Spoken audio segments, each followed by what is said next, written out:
Yeah, man. Y'all gonna make me step my Zoom game up.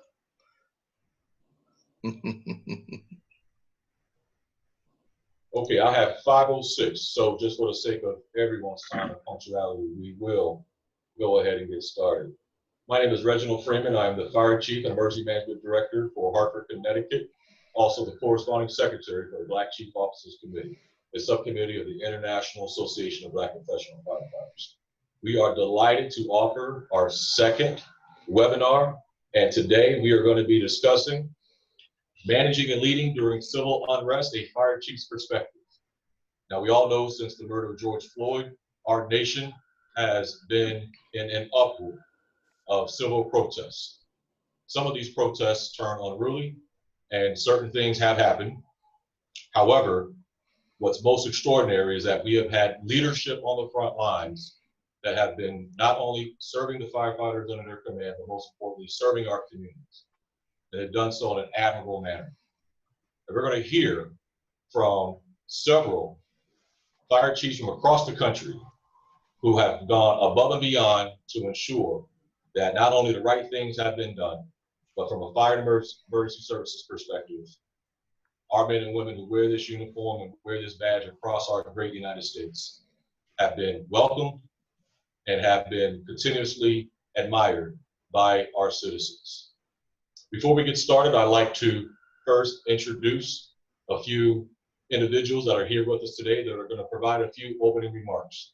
First, we're going to start off with the Black Chief Officers Committee Chairman, Chief David Harris. Chief Harris, the floor is yours, sir. Hey, thank you very much, Chief Freeman. Hey, welcome all. Again, I'm Dave Harris, Chairman of the Black Chief Officers Committee. I would like to thank everyone, especially the panel, for taking time out of your hectic schedules to come here and we can pick your brains and your expertise, and we really do appreciate it. Also appreciate the work that went into this with my e-board, but especially Chief Freeman and Chief Skrine for putting this second one together. And since we can't go and have a conference anywhere else, we figured this is our best way to touch base with everyone, to sit down in here and have these conversations that need to be had. I appreciate everyone showing up. Thanks a lot and stay safe. Thank you so much, Chief. We appreciate your leadership. Next, we're going to hear from the current president of the International Association of Black Professional Firefighters, President Addington Stewart. Sir, good afternoon. How are you? Good afternoon, Chief Freeman. How are you? And all of your participants and guests, and a hearty hello to Brother Skrine and Chief Dave Harris for hosting this event. Everything from what I've been told has been going well with the first one. Of course, I wasn't able to make it, but I am here today, and you know, to everybody that's participating and everybody that's been a part of the international in one way or the other. I see a lot of familiar names on your list here. I applaud you all for continuing to do what you do. With all due respect, and on behalf of the members of the IABPFF, we will support and continue to collaborate with the BCOC at any time we're asked. So thank you for giving me the opportunity to say hello. Thanks for giving me the opportunity to allow our members and some of our chief officers that are part of the BCOC to continue to move forward with educating our members as we move forward. Thank you very much, Mr. President. Is that a London Fire Brigade T-shirt that I see? Just you're making sure that everyone knows that. Yes, sir. That's it. Well alive in the International Association of Black Professional Firefighters. Yeah, we're a work in progress with them, sir. Okay, outstanding, outstanding. Next up, our second highest ranking fire official here in the United States, a friend to everyone in the fire service. We are absolutely delighted to have Chief Tonya Hoover, our Deputy U.S. Fire Administrator, with us this afternoon. Chief Hoover, good afternoon, ma'am. Hello, everybody. Thank you so very much for allowing me to be part of this, the opportunity to sit with you all, listen, and collect information that we at the USFA can partner with you all in this important topic. lots of familiar faces, lots of friends, and I don't want to take any more of your time, just to say thank you very much for the opportunity to be here in this important conversation. Thank you so much for being here with us, ma'am. We know there's a lot that you have on your plate, and we sincerely appreciate you joining us this afternoon. Thank you. Next, our former U.S. Fire Administrator and former President of the International Association of Fire Chiefs, Chief Ernest Mitchell. Good afternoon, sir.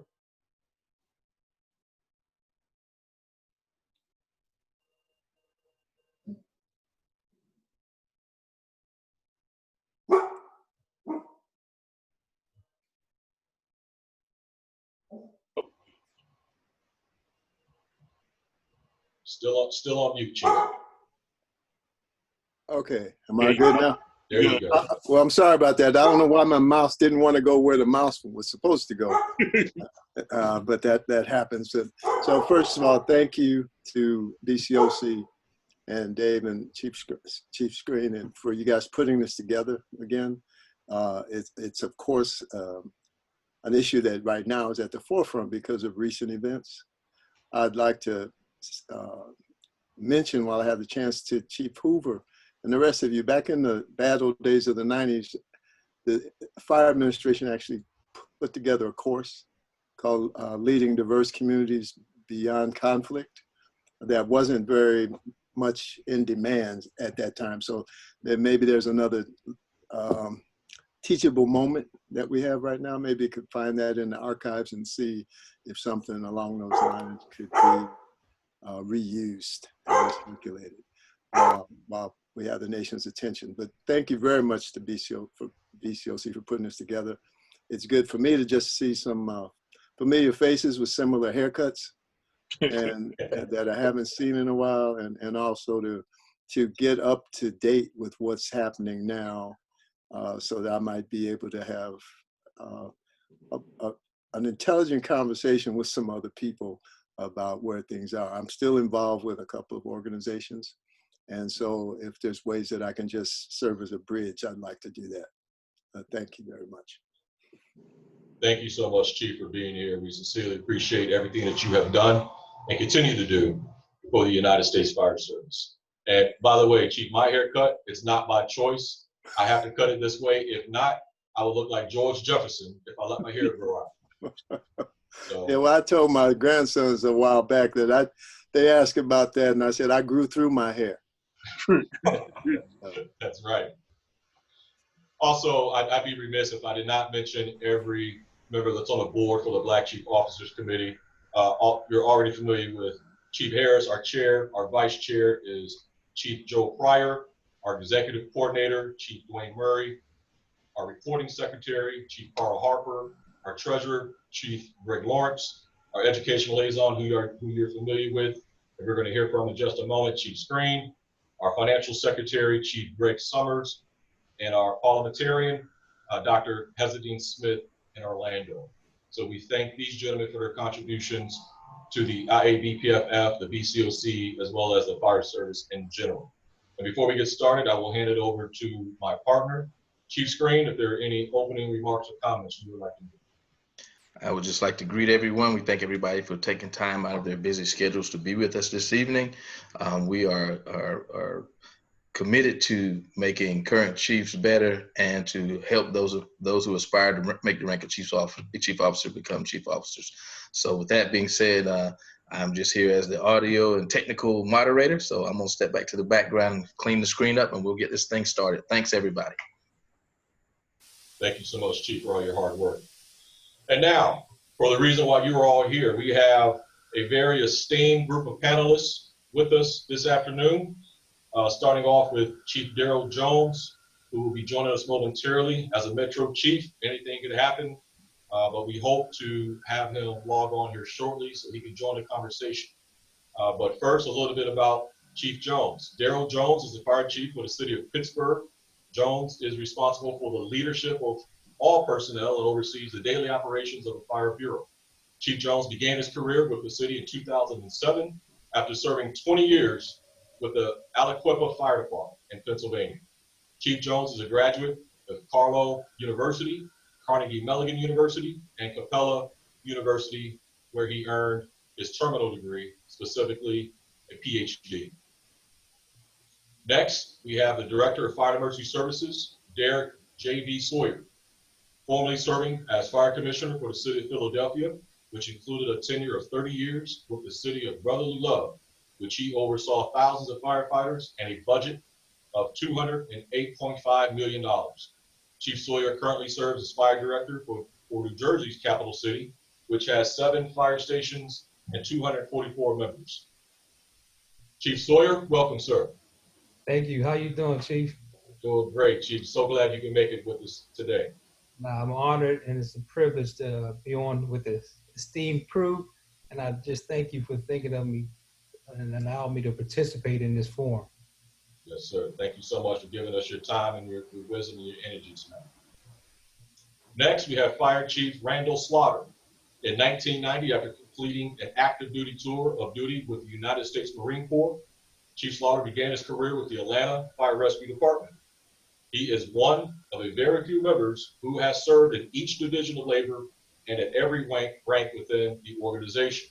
Chief Slaughter obtained an associate's degree in fire science technology, a Bachelor of Science degree in policy studies, and a Master of Science degree in public administration.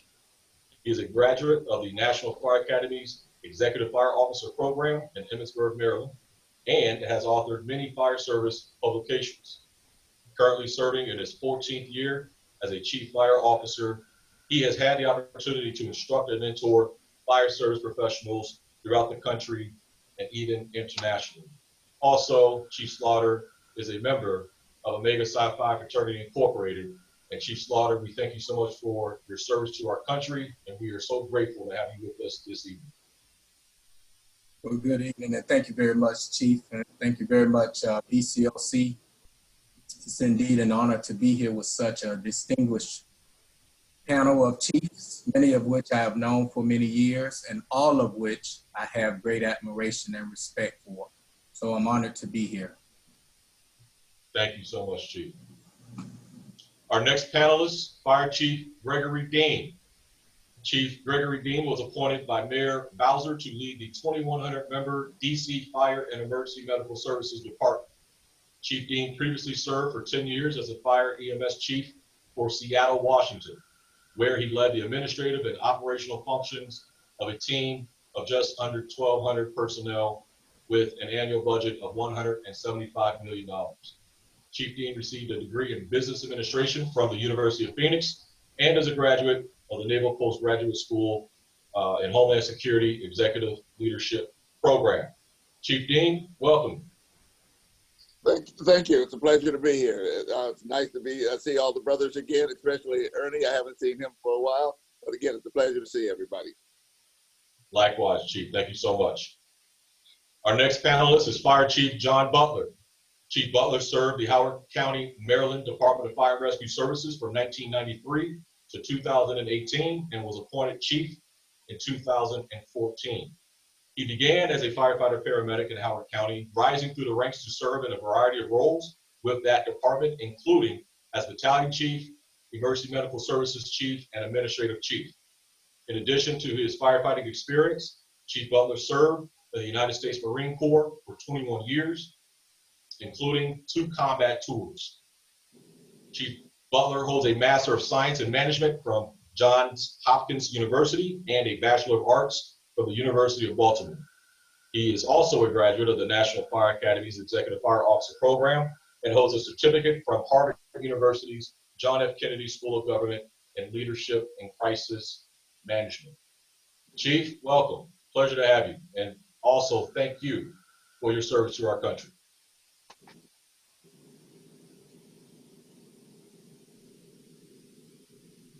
Thank you, Chief, for having me. It's humbling to be amongst these great leaders and opportunity to share some ideas and learn something. Great being here.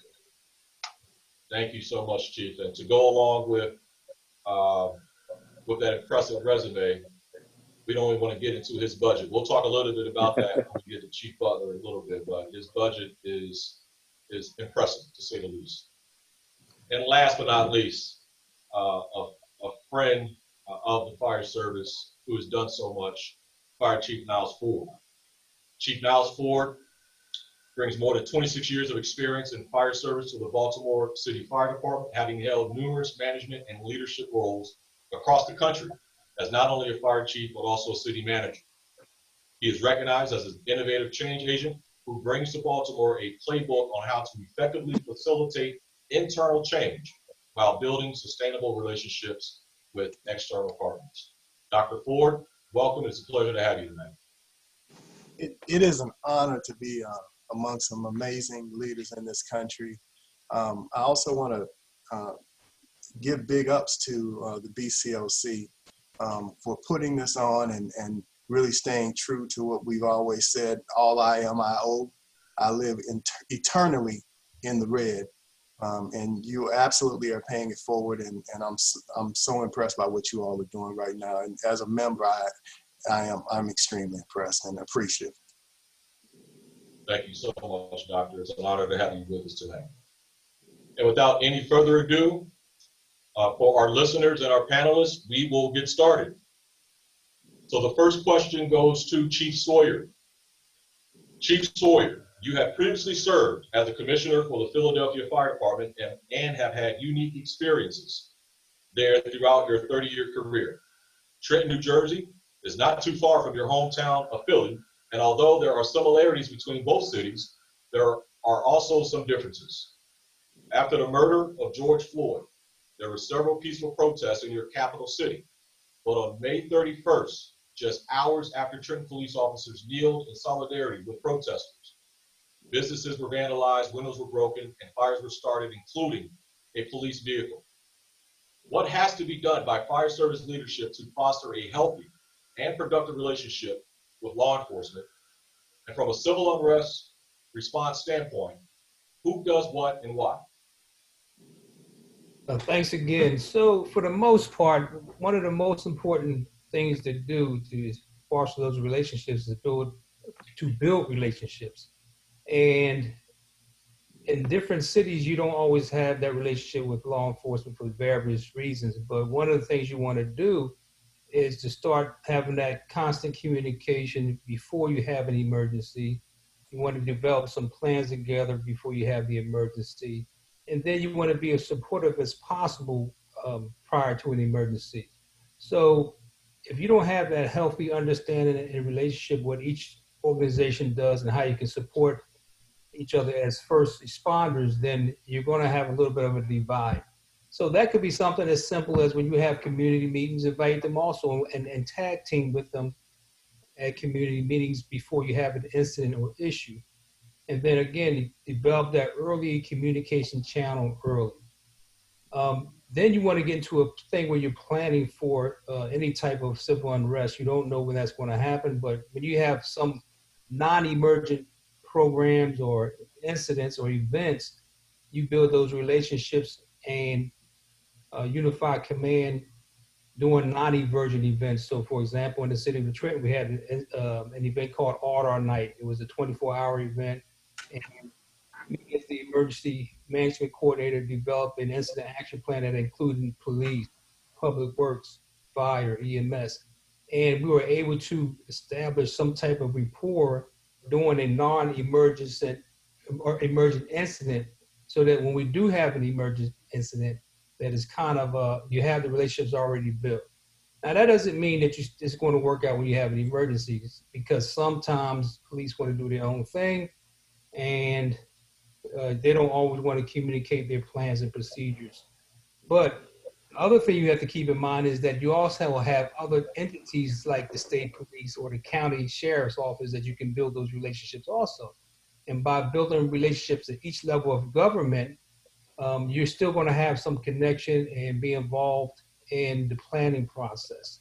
So for example, during the riots and the protests, the state police set up a command post that we were invited to, and Trenton Police was invited to. It just so happens they decided not to participate and do their own thing, unfortunately. But again, because we had relationships with all levels of government, state police, county sheriffs, and even with Trenton Police, we were always in the loop of what was going on. So once you have those plans and these non-emergency events, what you want to do is have some type of exercises and practice those plans with your partners, your police partners. And we were in the process before COVID having an exercise at one of the universities in the city, and we included Trenton Police and the state police, and then the Office of Homeland Security. So because of that, again, we had a good relationship with the state police, so we were able to be part of the planning process. We had some planning with the Trenton Police, and not as much as we would like, but still they were participating. And then we were able to be involved once the protest began. So who does what and why? Again, that depends on your responsibility. So in the city of Trenton, I double as not just the fire director, but the emergency management coordinator. So that forced me to be more involved in not only just the fire side and EMS, but some police activities, because I developed an overall incident action plan for that incident prior to it occurring. So who does what is going to depend on your relationships, the skill set, and what have you done in the past to find out what they can bring, what they bring to the table. So we had a mobile incident command that we put in play. Like I said, we were in play with the state police.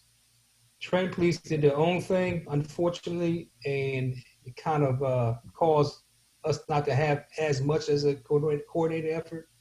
But one of the things you want to remember to include in all this planning is public works, they play an important role also.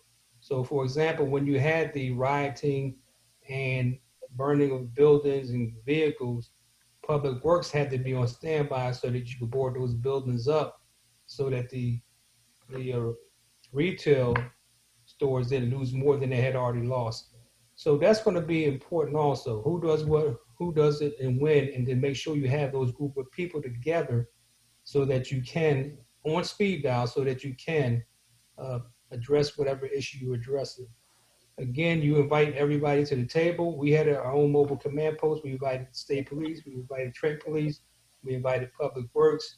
So all your city officials that's going to have some type of impact, you invite to those command posts. And even if you have to split up your resources and have them at the mobile command post and the central command post, it's important to have people in the room so that you get the information in real time. So I believe that answers the questions. Anything you would like me to add?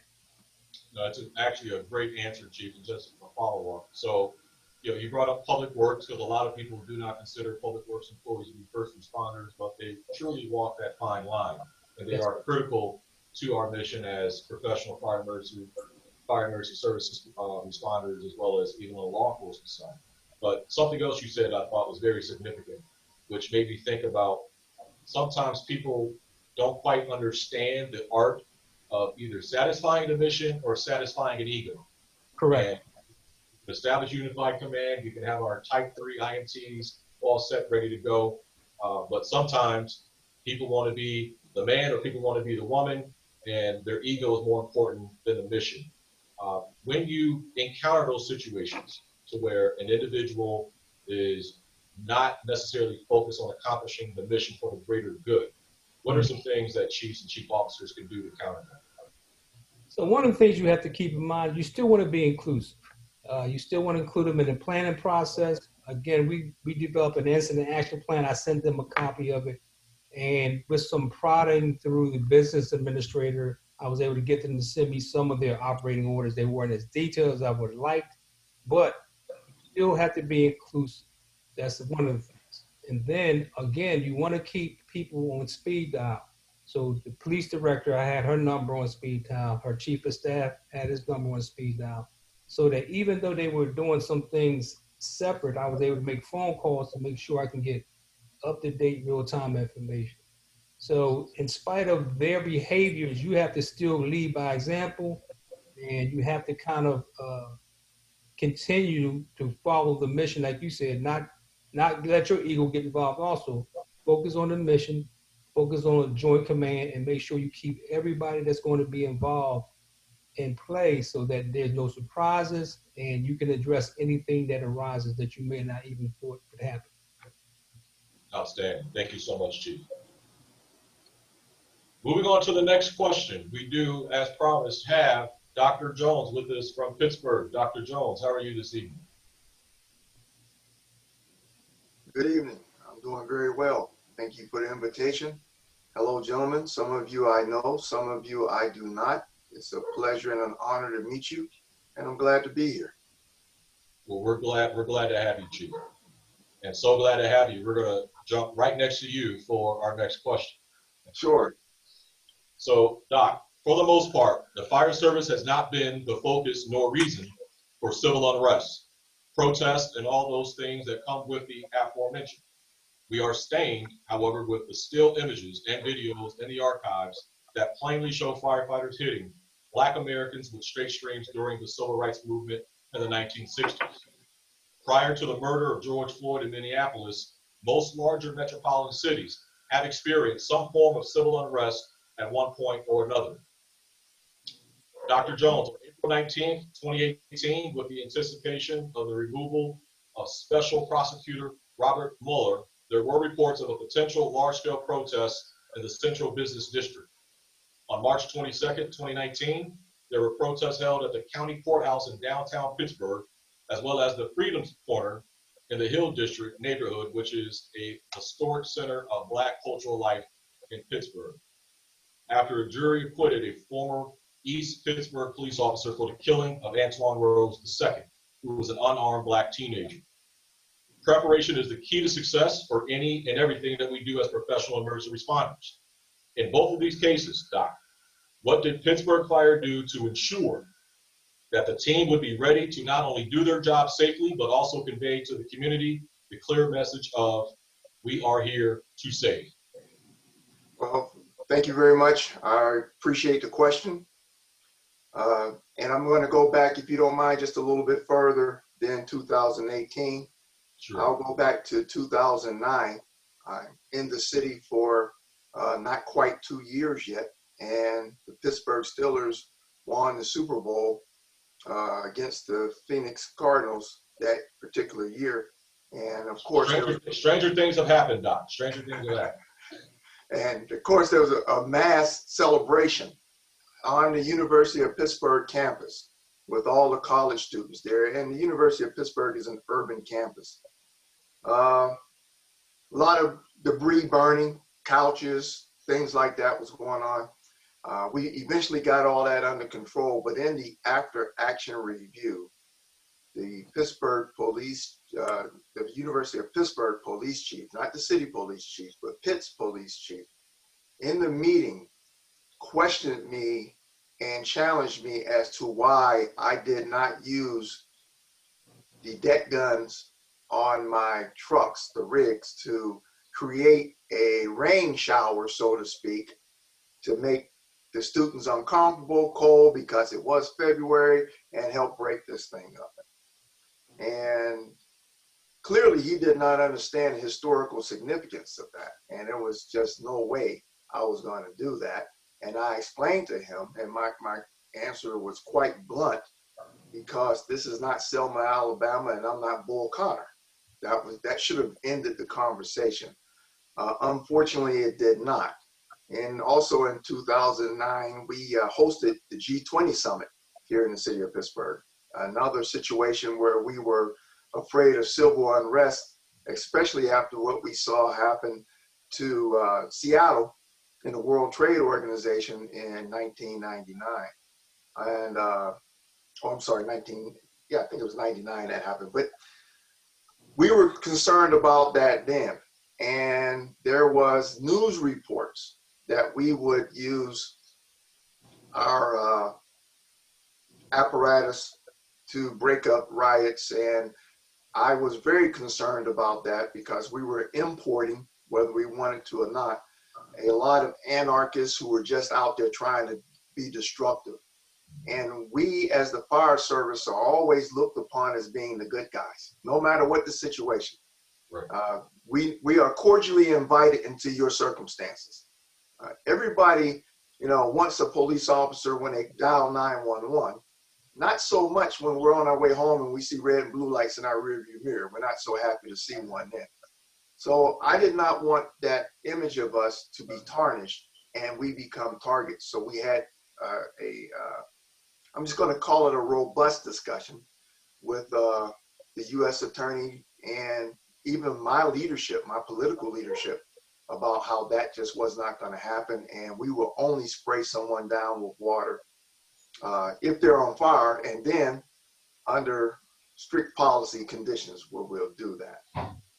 Moving forward to the Rossville trial, I had some serious concerns after seeing what my brother Chief Niles Ford went through in Baltimore, and what also happened in Frederick, St. Louis out there.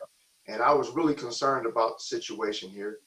I reached out to the National Fire Protection Association and the Metro Chiefs and asked them if anyone had any policies concerning civil unrest and civil disturbance.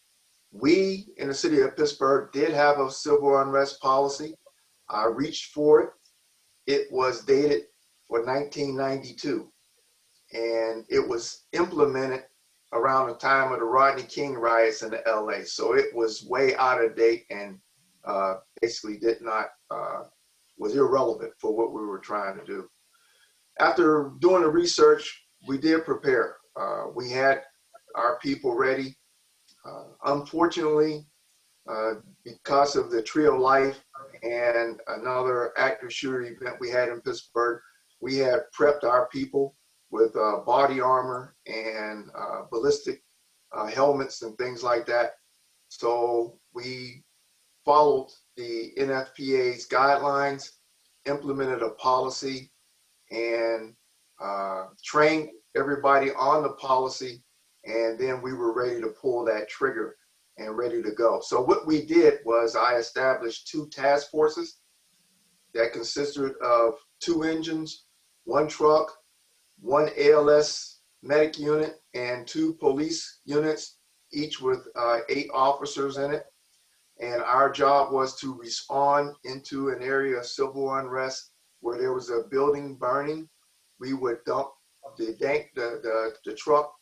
trucks on the trucks to fight the fire. We would not get into a sustained action of fighting this fire at this location unless there was a life involved. And we would darken it down, then move on. DPW was also a part of that task force, and I heard Chief Sawyer mention that, and he is absolutely correct. DPW has a major role, and their job was, if it was debris, to hurry up, scoop it up, get it out the way, and we would move back into our staging areas, reload, reset, and get ready to roll out again. Fortunately, none of that happened, and we were still in place. I had to, as recently as last month, after the murder of George Floyd, also had to establish my task forces and be ready to respond. I just would like to say, just to finish this up, when I started out in the fire service, our job was to manage consequences.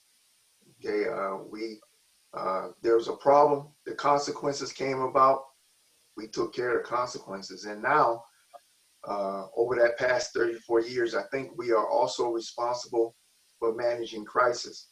And Chief Sawyer hit the nail right on the head about trying to reach out, because the police, law enforcement, they operate in a silo. They don't trust us, and I can't figure that one out. I challenge them all the time here in the city to say, when have you ever heard of a firefighter or a medic giving up state secrets or anything like that? But I could think of several FBI agents that have done so, which always gets me invited to leave the conversation or the meeting when I throw that card out there. But we have to work through that to a point where actually at the Tree of Life, due to circumstances, I was the initial incident commander at the Tree of Life shooting for about 2 or 3 hours until police could get ramped up and I could transfer command to the police and then operate in a unified command for logistics and support. So I hope that answered your question, Chief. If I didn't, please be a little more specific and I will give you as much details as I can. No, you certainly answered the question, Doctor. And I just have just a few follow-ups. The civil unrest policy that you spoke about, for those participants who are listening and watching, the International Association of Fire Chiefs, through the member section, there is an opportunity for you to look at the policy for civil unrest that is readily available to you, that you could edit to make it applicable to your respective organization in the event that you do not have one and you are looking to establish one.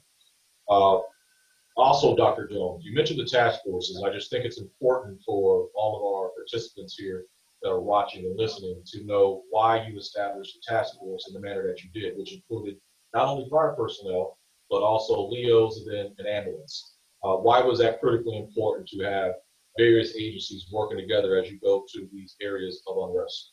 Well, we predicted or assumed that the environment would be very hostile.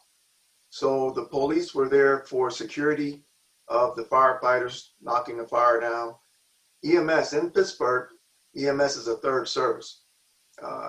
And so we included them with an ALS unit, and their job was to basically treat any firefighter that was hurt, either fighting the fire or due to results of some actor.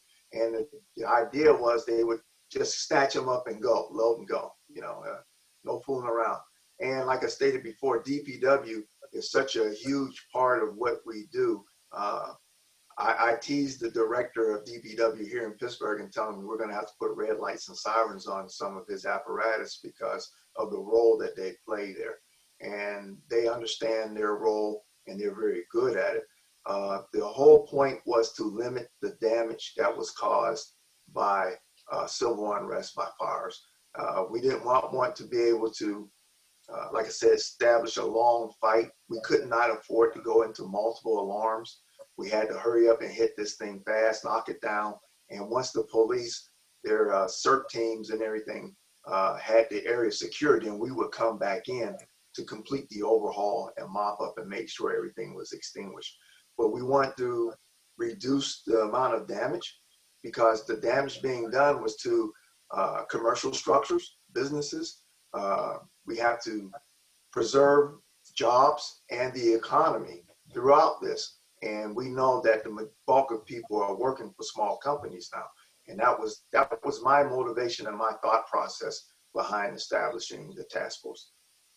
Thank you, Doc. And one question from one of our participants is a question pertaining to the public works employees. And did they have ballistic vests? And if not, how were they protected? So they did not. But that is one of the things that we are working on. Just like Chief Sawyer, I serve as the Deputy Emergency Management Coordinator for the City of Pittsburgh as well. And so supporting the police and others during specific incidents, especially the planned incidents with the logistics and everything like that, we understand the problem and we're trying to get those things rectified. Coming up with the ballistic vest for us, each man has his own, or each firefighter has his own or her own vest. And we have 4 ballistic helmets on each rig. They're custom fit because our research showed they're more effective that way.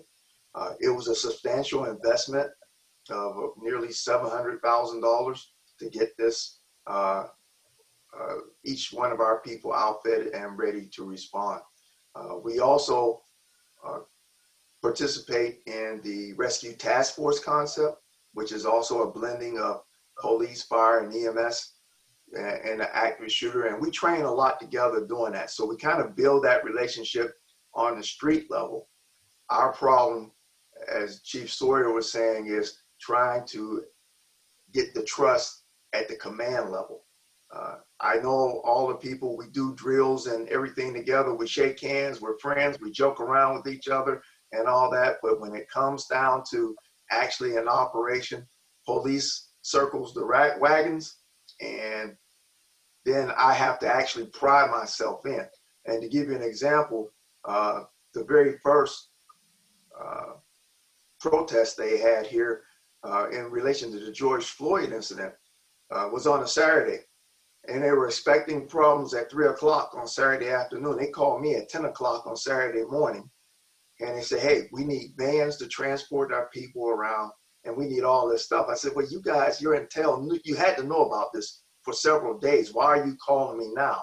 You know, just wait right there while I pull that out my pocket. You know, so we had, again, I would call it a robust discussion with the leadership, and we kind of put them in a corner because in the midst of all this, they have 500 officers out there working the street, combination of city police, county sheriff department, and Pennsylvania State Police. And I just posed one question in the command post: where are these guys going to go to get some rest? And it was like radio traffic and everything stopped. There was literally crickets. That was it. You know? So I said, okay, we can handle this. So me and my team, leadership from the fire service and from the emergency management end, we went to work, managed to get 500 meals, managed to get porta johns there. And we have to get the large porta johns that accommodate handicap accessible porta johns, because the officers in their turtle gear can't fit inside of a regular porta john. So it was something. And once we did that, I think there was a lot of relief and says, okay, Chief, we get it. You're right. Help us out here. And now they start including me a little bit more. So. Thank you, Dr. Jones, and sincerely appreciate everything that you and your team is doing in Pittsburgh. Thank you. But I would be remiss if I didn't say this. We did not have the violence after the Rossville trial that everybody was expecting. And I have to credit that to two things. One is the kids' parents. Antoine Rose's mother and father went out on the street and stated, I do not want this in my son's name. This is not what we are about. Please don't say you're doing this for him. And I believe that tamped a lot of it down. The second thing that happened was community outreach that started long before the incident. Long before Antoine Rose took those rounds to the back, there was community outreach in Pittsburgh to the parts of the community that were sensitive to this. And I believe that had a lot to do with it. Because it was not a Pittsburgh officer that shot Antoine Rose. It was a community called East Pittsburgh, but Pittsburgh is the county seat. That's where the trial was held, and that's why we end up with the bulk of the problem. And thankfully, the Rose family certainly demonstrated what all of us should strive for on every single day, and that is peace, love, and humanity. So thankful to the Rose family for leading by example. On to our next panelist. As we discussed previously with Chief Sawyer, we have seen Leos and their vehicles targeted throughout the years during periods of civil unrest. However, we are not accustomed to seeing firefighters and fire apparatus being targeted. The nation was watching as protests in Atlanta turned uncivil and firefighters were attacked as they were attempting to put out fires. One firefighter was struck in the head with a brick. Chief Slaughter, us fire chiefs have only a few worst nightmare scenarios, and I think we'd all agree that this is one of them. What transpired from the time you were notified of your men and women being in harm's way up to the time the unrest had subsided? Outstanding. So thank you for the question. Start out by saying you're gonna hear some common threads between what Chief Sawyer stated as well as what Chief Jones stated, and that shouldn't surprise you, because problems and issues in one large metropolitan jurisdictions are normally not unique to that jurisdiction, but they're commonplace amongst those in other cities and municipalities. So a lot of what they have said is exactly what I was gonna say, but I'll put a little bit different twist on it. In my answer, you'll hear, and I hope you take away from it, a resistance to become overconfident. So I must say, serving in my 30th year, 16th year as a chief officer, 3rd year as a fire, and 45 of my 51 years living in the city of Atlanta, I thought that I had seen all, but most of all, of what our department could face as day-to-day operations. Well, June 1st, 2020 proved me wrong. I had never seen firefighters become the target of direct attacks from protesters and rioters. Now, we had had situations where crews had been in the wrong place at the wrong time, and as a result, may have sustained some damage to the apparatus or something to that nature, but never had they been the direct target of aggression, like what we ran into on June 1st. Let me take you back to that day. I had made my way home and was actually in the backyard cutting grass. So my wife comes to the deck and she's yelling and screaming. She says, "Hey, you need to come here. You need to see this." So I go in and I see one of my engine crews completely surrounded by protesters, with the apparatus being pummeled with bricks, rocks, and anything else that the crowd could find to throw at them. I could not get dressed fast enough to make my way back down to the Joint Operations Center. Minutes felt like hours. And so I responded back to the Joint Operations Center, which we had activated earlier in the day. I'll say the situation did not totally catch us off guard, because a few days earlier, some mutual aid crews that I had called into the city just as a precautionary measure had come under a less serious attack, if you will. Little damage to the apparatus, but nothing like what our crews came under on June 1st. So anyway, it didn't totally catch us off guard, but the amount of aggression did in fact catch us by surprise, I must say. But in between the night the mutual aid companies had their situation and June 1st, when our units got totally surrounded, we had people just exercising their First Amendment constitutional rights, peaceful protests. And so we had started to get a little bit relaxed, saying peaceful protesters in the city of Atlanta being what a lot of people refer to as the Black Mecca, the cradle of civil rights. We're used to people exercising their First Amendment right, peaceful protests.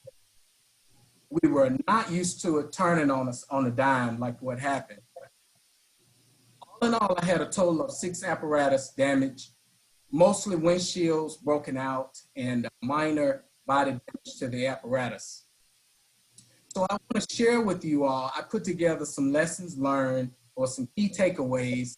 I'm not going to repeat some of the things that Chief Sawyer and Chief Jones articulated earlier, but absolutely spot on with what the Chief said. But some of the takeaways for us, and I believe, as I tell my 1,100 members, the definition of insanity is doing the same thing the same way and expecting different results. So we're going to learn from this, and we're going to be better on the other side of this. The first thing is prepare your workforce for these type situations, because it's not if they will happen, it's when they happen. This is spreading across the country. It's not just Atlanta. It's not just Pittsburgh. It's not just Newport News. It's spreading across the country. We believe that there were some individuals embedded within the peaceful protesters intentionally trying to hijack the message, if you will, and turn what would have been a peaceful protest into a riot. So look out for that. Don't get relaxed if it appears to be a peaceful protest, because it can turn on you on a dime. Now, for that, we tell our engine crews, and this is in our civil unrest policy, for a situation where there's one way in and one way out.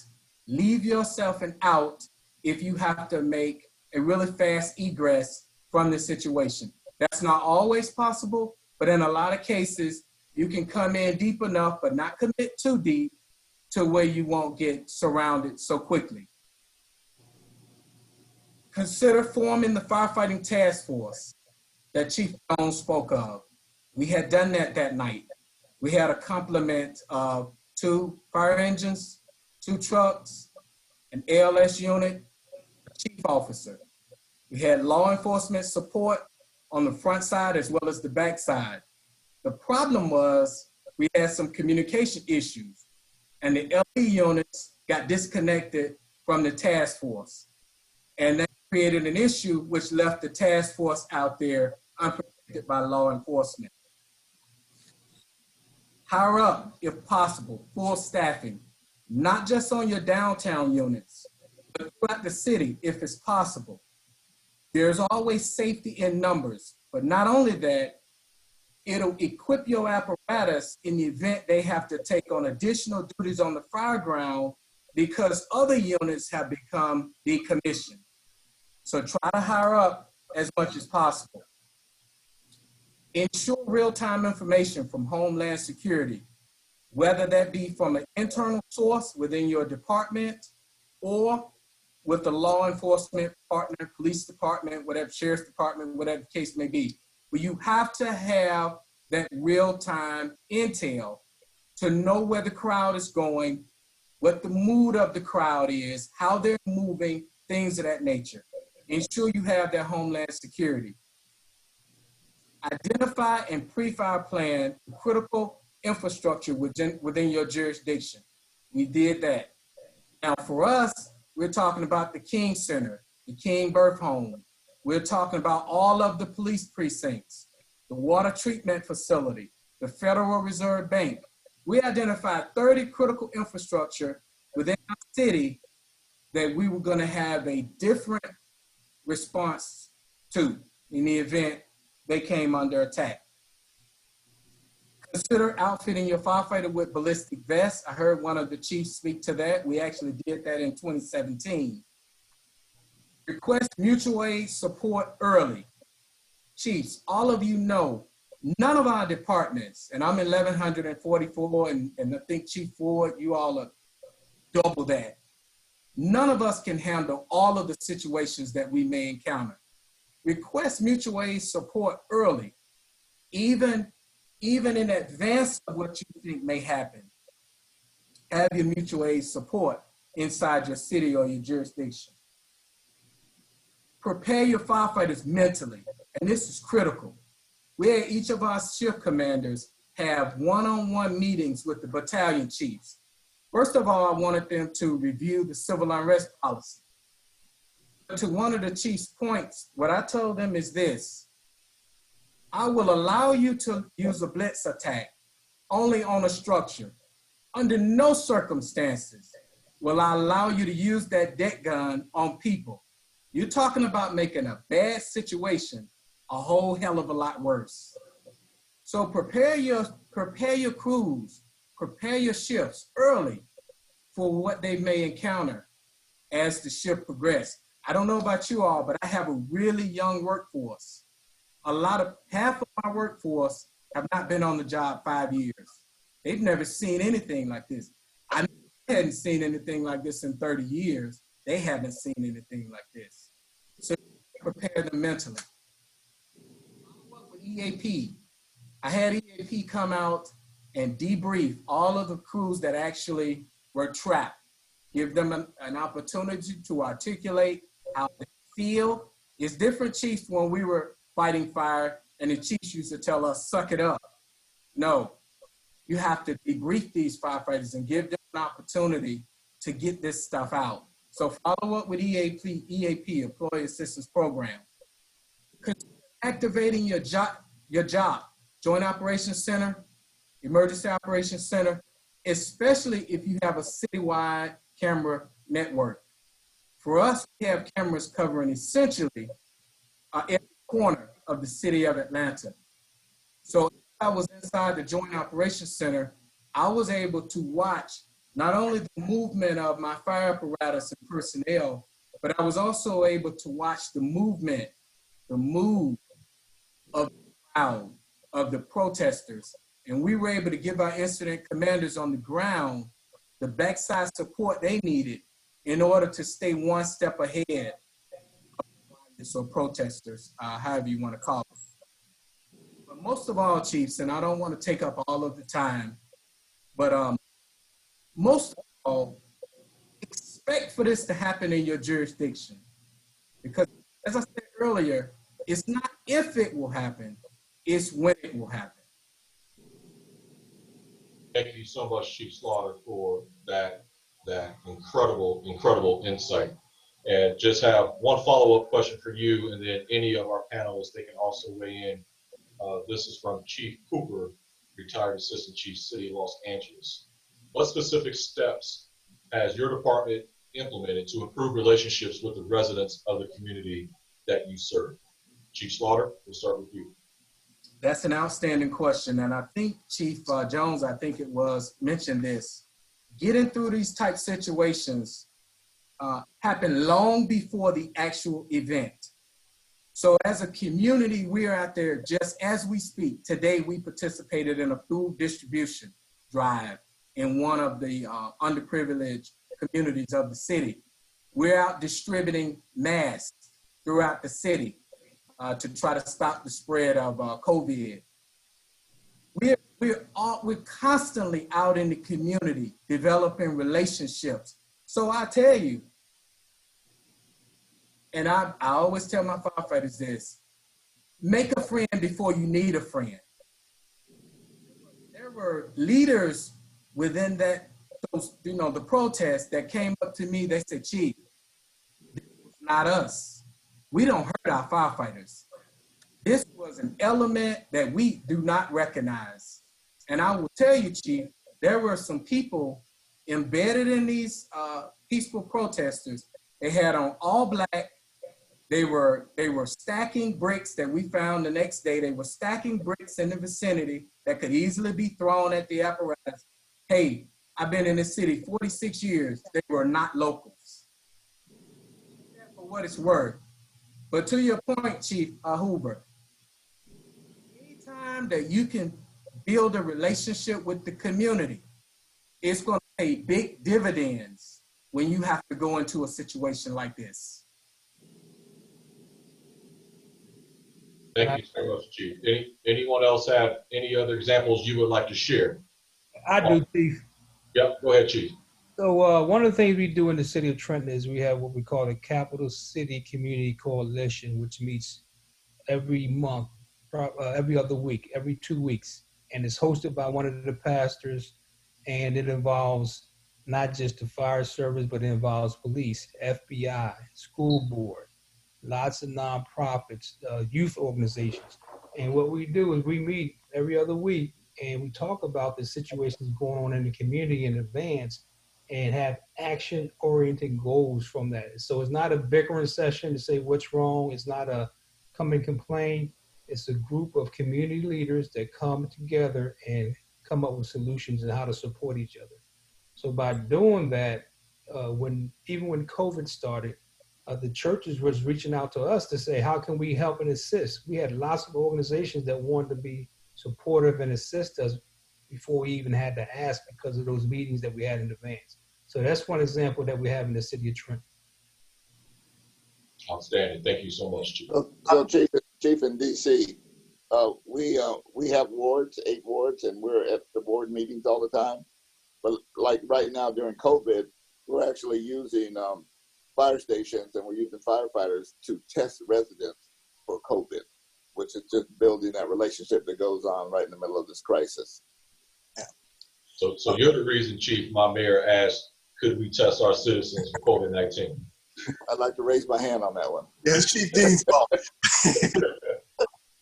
Chief Freeman, we in Baltimore, we really aggressively try to get out in the community at a micro level. Of course, like a lot of organizations, we install smoke alarms, so we literally go door to door and we try to reach every address we can in the city annually. background noise. I was playing the guys. But we intentionally try to reach as much of the community as we can.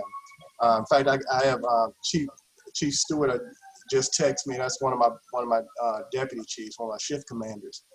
And what they do is they literally plan to go out to door to door. And one of the things that Chief Slaughter said that just rings true to me, I go out when we muster together before we go out to start knocking on doors and visiting these homes. And I end by saying the same thing every time. I let them know that we've got to reach out to the community. Only 2, 3, maybe 4, maybe 5% of the entire community may call you within a year or two. So they need to know you're there, out of sight, out of mind. And they need to know that you know that they're relevant to you. But the last statement I say every time, I say, go out and make friends. Because I want this community to know that you are part of this community. You are their next door neighbor. You are their friend. And when they need something, you're there to help them. It makes a huge difference. Now, the last thing I'm going to do is a shameless plug that has to do with something that we do inside our department and that we started about 5 or 6 years ago. Is I have around 500 volunteers from the community that volunteer into the fire department. They don't volunteer to fight fire. They literally volunteer to interview whoever we hire. Whereas normally fire departments use firefighters to hire people, we use community people. The community people select who serves them.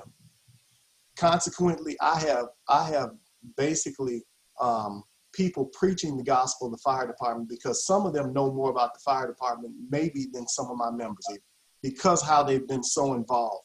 Literally after the written test, after the agility test, and they screen through that and they can physically do the test. I mean physically challenged through recruit school, and they've shown the educational aptitude to be able to go into recruit training. Who make that list is the community. And what happens is they take ownership in the members in the fire department because they see the members as theirs. And we have a friends and family day when we bring in the first recruit class, and I invite people that sat on that board in to remind these people that we hired you. And we want you to know that why we have you here serving us. And in fact, Sister Muhammad ends by saying, you can't work for this department if you don't love this community. And it's been outstanding for us. I don't want to take any more time. Thank you for allowing me to speak. Thank you, Doctor.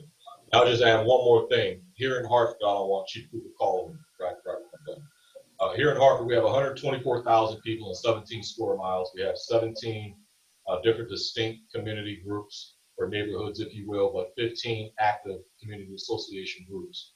So we have fire department personnel at every single community association meeting every single month. We go over the data, we go over all pertinent information. If there's a community event that's happening, doesn't matter if it's a neighborhood cookout, a neighborhood block party, the fire department is there. In light of COVID-19, everyone, I'm pretty sure on this panel, they've been participating in the birthday drive-bys. To date, we have done 89 different birthday drive-bys. Also, back to Dr. Ford's point, when we hire firefighters here, and I've hired 125 out of our almost 400 firefighters in a 5-year period, I had the chairs of the community association groups participate on their third interview. I did that because I wanted to make something very clear to these new candidates, that as the fire chief, my responsibility is to make sure that you have all the tools and resources that you need to do your job. And I manage and lead the organization, but I do so at the pleasure of the community. You work for the citizens in our community. So it's very important that they had that understanding from day one. In regards to outreach, out of our 124,000 people, our special services unit, who does all of our public fire life safety education, we actually reached 112,000 people last year alone with public education material. That is through school functions, that is through neighborhood functions throughout the community, but also, most importantly, anytime we have a fire, and we've had just 2 in the last few days, the Special Services Unit, we started something called a fire safety blitz. So whatever that fire was at that particular residence, and we have more multifamily homes in Hartford than single family homes, 56,000 documented different residencies. Whatever that fire was, say food unattended, we knock on doors within a 2-block radius within the vicinity of that address where we had that fire, give them information on unattended cooking, and then electrical fire safety, and then also checking their smoke alarms on a regular basis. Not only that, because we have more multifamily homes than single family homes, we also include renter's insurance information in those packets that we give to our residents. Because the majority of our fires that occur, it happens in homes that are occupied by renters, and unfortunately, 9 times out of 10, literally, the occupant did not have renter's insurance. So that's just an example of what we're doing here in Hartford. So, Chief Cooper, I hope that answers your question, sir. Moving on to the next panelist. Chief Dean, you served the city of Seattle with honor and distinction for 3 decades prior to becoming our nation's capital city fire chief. I think it's fair to say that things have been slightly interesting in DC for the past few months. However, you lead a few thousand firefighters whose budget is technically approved by Congress, the only city in our nation that has that distinction. To say that there are a lot of moving parts in DC would be an understatement. Can you speak to the process and experience of having to participate in a unified command system that includes various federal agencies along with the DC Police Department? Thank you. So actually, I got to celebrate my 50th year in the fire service in May. So, so been around a long time. Don't know what I saw, but been around a long, long time. But the district government is an interesting position. And while our budget is technically approved by the Congress, we do have home rule, and that means we have a strong mayor and a strong council that forms the government. The mayor writes the budget. She submits it annually to the council. The council then, based on our local revenue, passes our budget, kind of like they do every place else. The difference for us is that after all the writing and passing of the budget, we do send it over to the council, over to Congress to pass it, and they can do it 2 ways. If they don't do anything, it passes automatically. If they have an issue, they'll bring that back to us and we'll look at it. Reality is we receive reimbursements for them for the services we provide, but our budget is based off of, our operating fund is based off our local budget. So we actually manage our local budget. You asked about all the different agencies. We're pretty unique here. We have 27 different police departments here in the district, in the 70 square miles that we serve. We have actually a very good relationship with MPD and all the agencies. As you know, we do First Amendment right things all the time, and so we all have to work together. So we're used to getting in a room and working collaboratively. The one thing I will say is that during the inauguration, so anywhere from 300,000 to 600 or up number of people coming to the district, we manage all that. And what we do is we put we pre-plant resources within all those different things, especially EMS and that. But you also have to deal with the weather, be it hot, be it cold. Are you going to use the metro system to hide the people if it gets cold? You have an electrical storm, all the different things that go on here. Additionally, we have the Naval District Fire Department here. So they have 3 stations here in the district. They come off the base actually and provide services to us. So we're used to working with everybody. The one thing I will say is this. I did this in Seattle and I do it here. We meet quarterly with our police partners, especially the Metropolitan Police Department, because relationships are everything and they need to happen on a regular basis. So when COVID started, I wrote our policies for COVID, and then we shared them with MPD so that they could protect their members. So relationships help build a lot of different things that go on. We were right in the middle of the George Floyd when we were having all the protests and everything. And so right there at Black Lives Matter Plaza, where the mayor created, there were quite a few people there. And I will tell you that there were a number of instigators we were there as well as bringing other people. So we actually set up down there so we could see exactly what was going on. One of the things we did do though is we had rovers, and even though we had our people in the command at the OUC, we did not allow anybody to go in until it was cleared by the police to make sure everybody was protected. We had the church fire going on, and we also had the comfort station right across from Lafayette Park. But again, nobody goes in. I will tell you that when you're on the street, you get a chance to see things that you don't see when you're in the command center. There were a number of instigators, and in DC, they brought in what I call softball rocks, and that fit in your hand pretty well, and they could throw them a long way and pretty hard. Our car got pretty damaged by all that.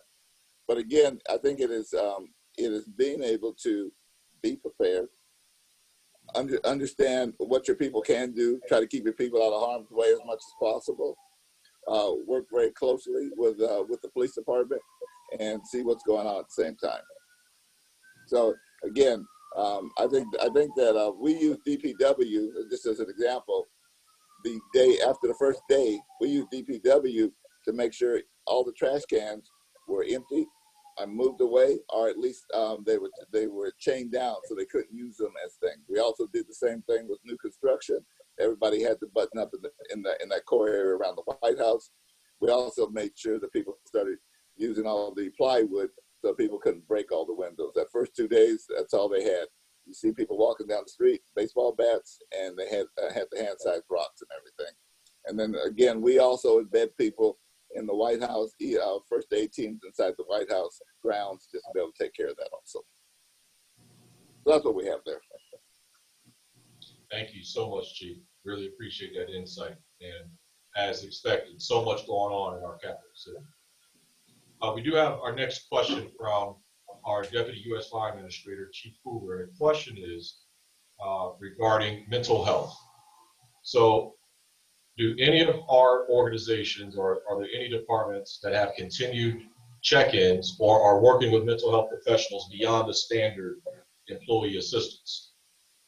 So DC, we used to be called, we call peer support now. It's a number of members that check on everybody, and then they're supported by a mental health professionals at our police fire clinic, but they will go out to the station, they will call people. We have about 30, 40 people that do that right now. Outstanding. Anyone else would like to provide an example? Okay, hearing none. Moving on to our next panelists. So I live by the model of proper preparation prevents poor performance, or the 5 Ps. Someone else who I know that emulates this on a continuous basis is Chief Butler. John, thank you for joining us tonight. Leading the largest combination department in the United States is not an easy task. To go along with that, as I mentioned before, John's budget is also one of the largest in the country. So if you didn't know, John's budget for his technical rescue team, his USAR team, is more than my operating budget. And I'm not going to put his business out there, but you already have. My operating budget is $35.6 million. So his USAR team's budget is more than that, just to give you a hint. Isn't that public information though? Well, that's true. That's true. Yeah. Truth. Yeah. So, Chief, what must executive officers do administratively to ensure that their men and women are properly prepared to respond to civil unrest situations before they occur? Well, thanks once again for inviting me to not only speak, but also learn and listen and learn from all the other esteemed panel members and the questions coming from the audience. This is a very important question that you're asking for us organizational leaders to grapple with both the strategic and the tactical. Listening to a number of the responses so far have been tactical and technical in nature, and I think we're all generally in the same space with regard to the tactical and the technical. I'll touch on it and probably spend a little bit more time on a more personal, macro, cultural level, human behavior focused.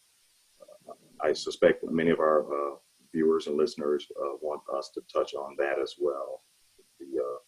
I hate that soft skills. It's not soft skills. It's the important skills that sometimes get trivialized and called soft skills.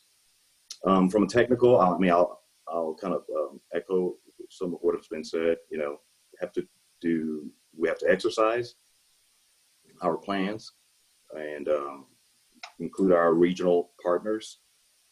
I'm fortunate to be in an area that is very strong regionally, operationally, both NOVA, Northern Virginia region, but in a larger sense, the Metropolitan Washington Council of Government. So the COG is super strong, and at least two of us on this call or two of the panel members are in COG, myself and Chief Dane.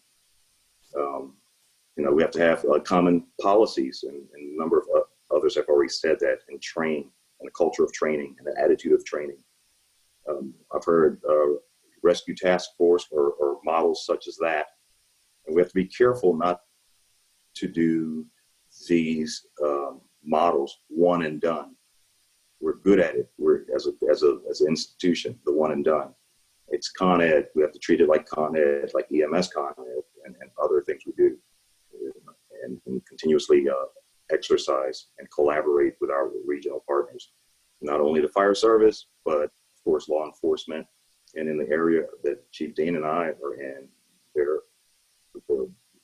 triple digits partners we have to work with, not even double digits in some cases. There's very little I can add to what's already been said by such smart thought leaders. So I want to kind of pivot towards the macro a little bit and frame the question, frame my answer around what we can do in our own communities to prevent the civil unrest. How did we get here? We know what to do. We know what to do. You know, we know the nuts and bolts. Most of us on this, either listening or participating, are technically savvy. I'll touch on a short story. I lost the visual here. I lost the screen. You know, on May 31st, or was it June 1st, when the St. John's Church had some fire in the district, I was up watching TV, like many of us. I was watching everything going down, similar to 2015 in Baltimore City with Chief Ford's department and watching the Freddie Gray riots. Well, sometime around a little bit after midnight, I got a phone call. My cell phone rang, and I was awake. Unusual, atypical that I'd be awake this time of night, but I was awake because of what was happening down at Lafayette Park. On the other end of the phone call was a firefighter, one of my firefighters, again, after midnight. Now, my personal cell number is in the department.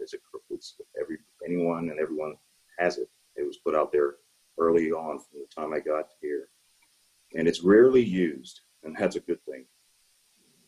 Well, this phone call on the other end was a gentleman that I was familiar with who's in the fire department. And he said he was at the George Floyd protest in the district. And he asked me a question I wasn't prepared to answer. And the question was, Chief, knowing where I am, how do you feel about what's going on? And I embraced that question. I was flattered. I was flattered that, you know, a rank and file firefighter wanted to know where his leader stood, philosophically, practically, and so on. And I paused for a second because I wanted to make sure this is a moment. This is a moment. The words that come out of my mouth matter. Every word matters right here, right now. And you know, I'm wearing two hats. I'm a fire chief. I'm just a fire chief. I'm just a fire chief, okay, comma, and I'm a black man. So I had to kind of balance those words in my response. And I responded by saying, I'm proud of you. I'm really proud of you. I'm envious of you. You're out there making good trouble. And I used that quote. That was before Congressman Lewis died. But I knew that was something he had said. It predated his passing. And I kind of almost tongue-in-cheek said, you're out there making good trouble. I envy you, and I'm proud of you. And you're making all those sacrifices I did in the 21 years in the military and all what we talked about, when we talked about that red, white, and blue behind you, Chief, you know, and what we do and why we do it. This is the reward. This is why we do it. That's why people put their lives on the line. So I'm proud of you, and we keep making good trouble and being heard. I said, make sure you understand that there's a difference between protesters, rioters, and looters. Because if you're any part of the latter, I will fire you tomorrow morning. Stay protesting, make your voice. But if you violate the law, I'm gonna do my part. That's the fire chief now. That's that black man too. It's both. It's a value system. So I could not. I had to be careful not to endorse violence and send any message close to it. But I was certainly proud of what he was doing. So this story kind of concludes with, you know, we begin by serving as role models to our community, consistently exhibiting our core values. And he needed to hear my core values because organizations take after their leaders. Ultimately, they will become like us. What we agree to and what we don't agree, what we turn a blind eye to, and what we act aggressively on. We assemble a workforce that needs to mirror the community. I think Chief Cooper out in LA asked about how we connect with the community. That's a really good question, and that's something that we should pay attention to. Some areas that we're doing here is utilizing our volunteer corps and our CERT team to distribute food. And beginning next week, we're going to add pet food to the food distribution. It's not, you know, it's not funny, but that's a thing to many people, you know, that are financially strapped right now. Our community risk reduction, we're kind of drifting away from the conventional community risk reduction that lives in the fire marshal's office. Okay, we're looking at community risk reduction potential living in our data division, data analytics division. All right, we're not there yet, but we just stood up a data analytics division, you know, at a high level, at the division level, with a data analytics team. And in this region, we have some strong leaders. One of my colleagues and a good friend, Chief Will Bailey, has spearheaded coats, backpacks, haircuts, programs in the community. He's been a leader in that. And last but not least, not too long ago, I stood up an equity officer, as well as an equity and inclusion council, and just as important, a PhD policy advisor that works on community risk reduction. We have to turn our risk reduction efforts also to the socioeconomic, those that are not served often in a socioeconomic perspective. So I conclude by saying thank you for asking the question. It's a good question.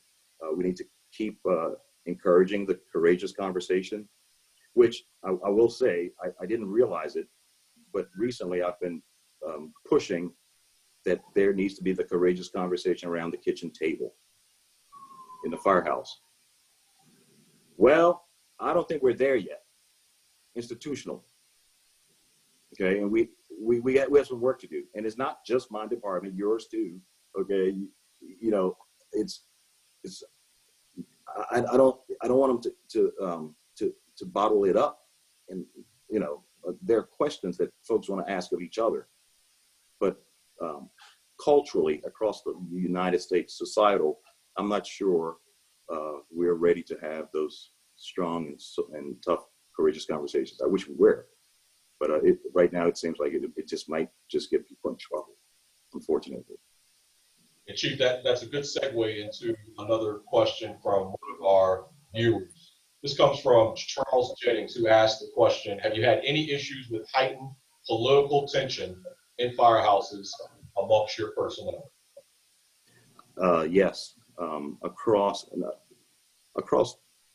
the nation, probably. You know, the United States is now a binary. It's almost, you know, it's this or that.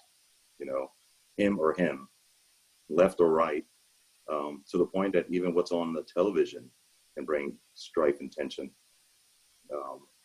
I don't have an answer. It's not just in the organization I'm in. You know, I'm fortunate that I have the ability to have breathed two sets of air in two different organizations, like many of us. You know, so you can look at things more global, and of course having relationships with all of you out there, and we ask each other questions in surveys, and you know what's going on in your corner of the world.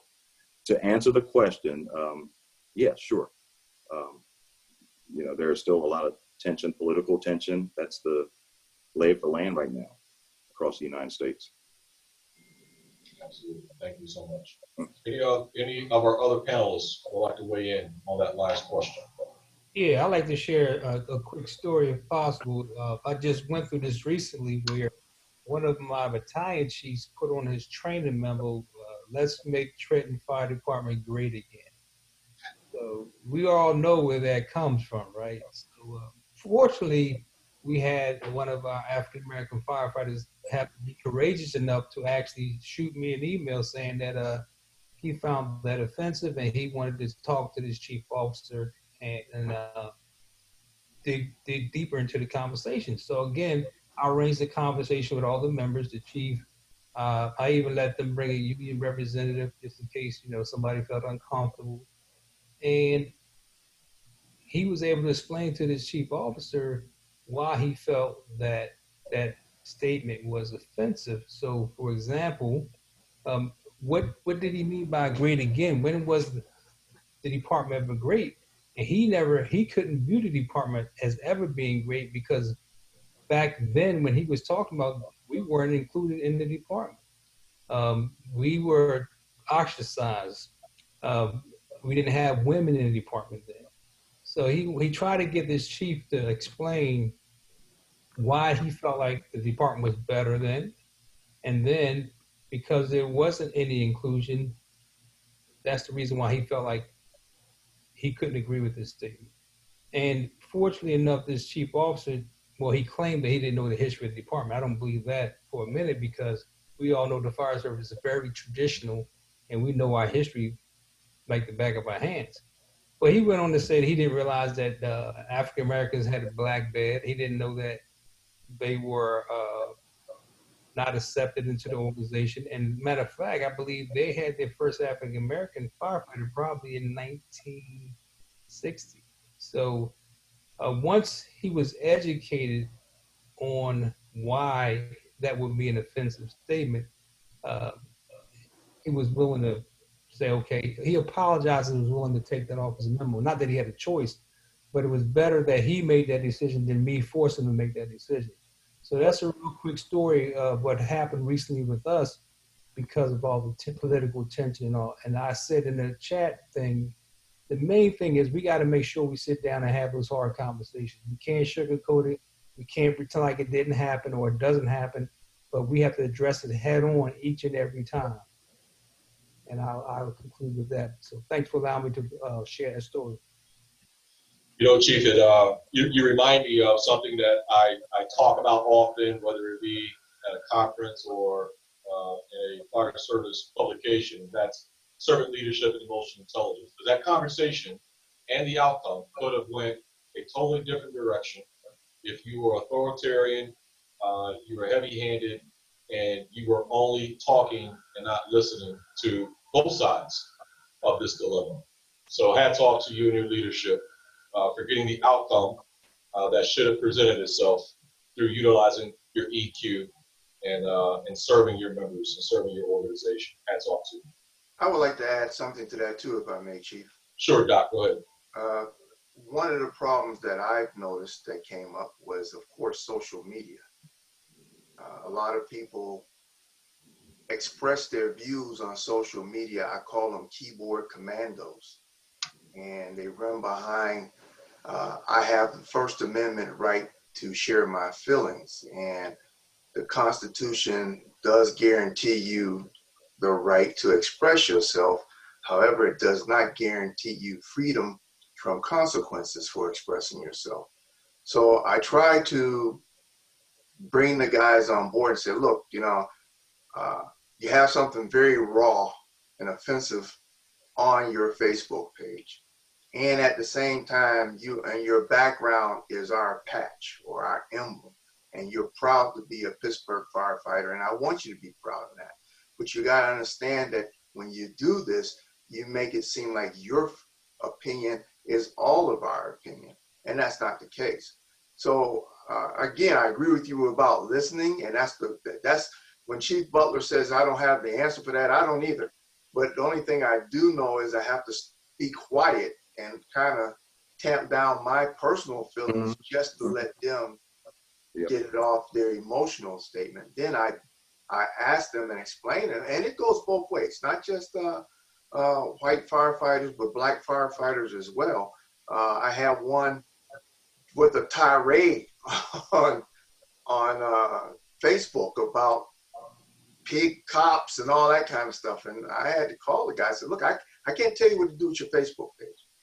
And he vented and with his anger and his history and his experience with dealing with the police that we all have had. And I listened to him. I says, I understand, but do you understand that your post is counterproductive? It's not helping this situation. And just after me listening to him, said, I agree with you, Chief, and he took it down. So I don't have an answer for social media. We're working on a social media policy right now, but the keyboard commando, that's the one. And some of our organizations are so big that somebody could claim to be a firefighter for Fairfax and know absolutely nothing about the fire department. Exactly. Put all this stuff on social media and cause your reputation of your organization to be damaged when they're just perpetrators. So that's right. So, Dr. Jones, when you first mentioned social media, I saw Chief Butler try to slide down in his chair a little bit. He knows that I know, while he was at Montgomery County, it's currently case law that he won a case in the Supreme Court pertaining specifically to this. So we have one more question to get through, then we're going to open it up for some Q&A, and maybe Chief Butler can give us some insight on that Supreme Court case that he and Montgomery County won pertaining to one of his members' social media posts. Yeah, that was Howard County. Howard, excuse me. Yeah, no problem. Dr. Ford, you have served as a Metro Fire Chief for a few different cities. You have served also as a city manager. You have mentored and coached countless fire service professionals. Our men and women see a lot of horrible things. They hear horrible things, and quite frankly, many suffer from PTSD and don't know it, or they know it and ignore it for whatever reason they may have. There is certainly a psychological impact on our members who respond to civil unrest incidents, and for some African-American firefighters, there is a feeling of confliction. What are your thoughts on how firefighters, fire departments, and fire chiefs can team build, have critical conversations, and reignite their commitment to be a true public servant? You're on mute, Doc. Thank you very much. And thank you for the question. You all know we had the unrest in 2015. We learned a lot from that experience, operationally, how to deal with our people, how to function as a municipality. I mean, how to function within the municipality, within the city. We had several people that struggled through that. That was a tough one. It was a tough one in many ways, notwithstanding, of course, that many African-American men are, dare I say, if not many, almost all, if not all, have had some type of experience with PD that has left them jaded by the experience. I can include myself in that number, and I was working for the police department at that time. So dealing with that situation and many of our members really struggling with that. And then being in the position where they literally, some of them that live in this city and love this city, literally to see their city burn around them and trying to run after the cause. And then here's the untoward, funky dynamic, if you want to say it. We had many of our members who had not experienced that level of call volume. They were celebrating. They were celebrating the fact that they were running that many calls, that level of call. And I even heard one of them say, I'm gonna have stories to talk about for years. And when I struggled with that, because the burning down the city is burning down people's residence, burning down people's businesses, seeing their own community burn down. So I know my firefighters dealt with it. So we around that same time, unfortunately, I hate to say it, we didn't have a formative EAP program. Around that time, we stood up an EAP program. We had critical incident stress management program stood up, and we actively leaned on our chaplains. From the top side, and that's going from that point even to dealing with the situation that happened George Floyd and this year, and some of the dynamics that happened in our municipality and other municipalities as well. The elephant in the room in this situation is that, and it's not an elephant in the room, it's just a fact. Leadership established a culture. Leadership establishes culture. And how you carry yourself, how you model yourself, and how you encourage others tends to permeate through the organization. You have to listen, and you have to actively listen, meaning that what you hear, some of those things as you go out in the field and you deal with people and you talk to them. One of the things I really worked on doing, especially around the time of the unrest in 2015, I got to be honest with you, because of COVID-19, 2020 has made a lot of this more complicated, because I've been a very hands-on person, a person that goes, sits at the kitchen table, puts out the puts out the battalion chiefs and puts out the deputy chiefs and just talks to the crew bluntly about everything. It's made it more difficult. But those are the times, you don't wait until the unrest and things like that happen before you start letting your team know who you are and culturally what you expect under these dynamics in the fire department. And if you have to wait until that point to do it, you've missed the game and you've lost the battle, possibly even lost the war. Because you're gonna have people that are gonna be going through a whole lot, and they're gonna be sitting in an environment where they're sitting at the kitchen table, possibly even hearing their counterparts who they really care about say things that are untoward and something that they know is racially insensitive based on the circumstances that they see on TV. So if you don't get out there ahead of time and try to work through those dynamics, and I'm still doing it. I'm not telling you that I've crossed over and I haven't come over or anything like that. I would argue not only is it every once in a while, I argue it's a continuous ongoing battle in that circumstance, in order to make sure that your people know what's expected and know where you stand at on these issues. I am very fortunate in the fact that I read a question on the chat pertaining to do we have diversity and inclusion programs. I'm very fortunate in the fact that we've started really aggressively working on those recently. Part of it has to do not just with leadership of the city and the mayor and the council president really working toward that. Another part of it has been VBI leadership, quite frankly, in the fire department, really pushing us to move toward having practical programs, and they've stayed on me about it, and we're working on them right now in an aggressive way. All of that, Chief Dr. Freeman, is relevant to me, and I cannot say enough about the importance about us as leaders, listening, setting an example, exercising a high level of empathy, and being understanding to the circumstance and the dynamics that our people in the field are going through. I can't exercise that much. And when I was getting ready to talk about the elephant in the room, Chief Butler, If you hadn't touched the nerve and hit a button, that kitchen table where our folks sit around, if there's got to be some time where we're able to sit down and really talk Right. honestly and hard about what's going on and what other people see and their experiences through their eyes. You talked about John Lewis saying good trouble, and we just lost C.T. Vivian on the same freaking day. But Joseph Laurie passed in March.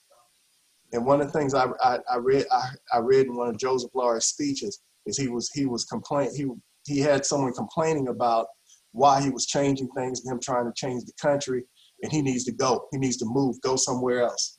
You know, if you don't like it here, if you don't love it, leave it. And Joseph Laurie said, I love this country too much to leave it alone. And I think we got to be like that with the fire department, quite frankly. That's close to my statement. I hope I answered your question, Chief. Absolutely, Dr. Ford, you did. And thank you so much for that.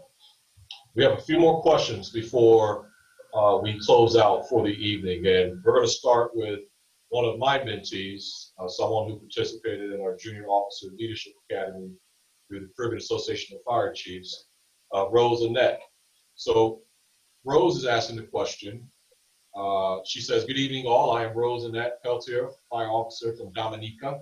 How effective has your department's program been with dealing with fire officers who have PTSD, and what recommendations can you give to departments that have not yet implemented such programs? I'll take a stab at that if you don't mind. Sure, go ahead, Doc. So I personally, personal experience here, I started my career out in a very small town called Aliquippa. Those of you who are NFL fans, people like Mike Ditka, Tony Dorsett, Ty Law, Darryl Revis, we have more NFL players per capita than anybody else. We were a small combination department, and the only reason we were a small combination department was because we were too poor, and we couldn't afford to have a career department, but we couldn't afford not to have one. And I'm on the job 2 months as a rookie firefighter, and I lose 3 kids in a fire. And it almost drove me crazy. I sought my counseling from Jack Daniels and Jim Beam, to the point where fortunately I have some very strong parents, and you know, I had my dad kind of grab me up in the collar and as they say, shook it out of me kind of thing. But at that time, I didn't realize it, but I believe now that I suffered from some form of PTSD.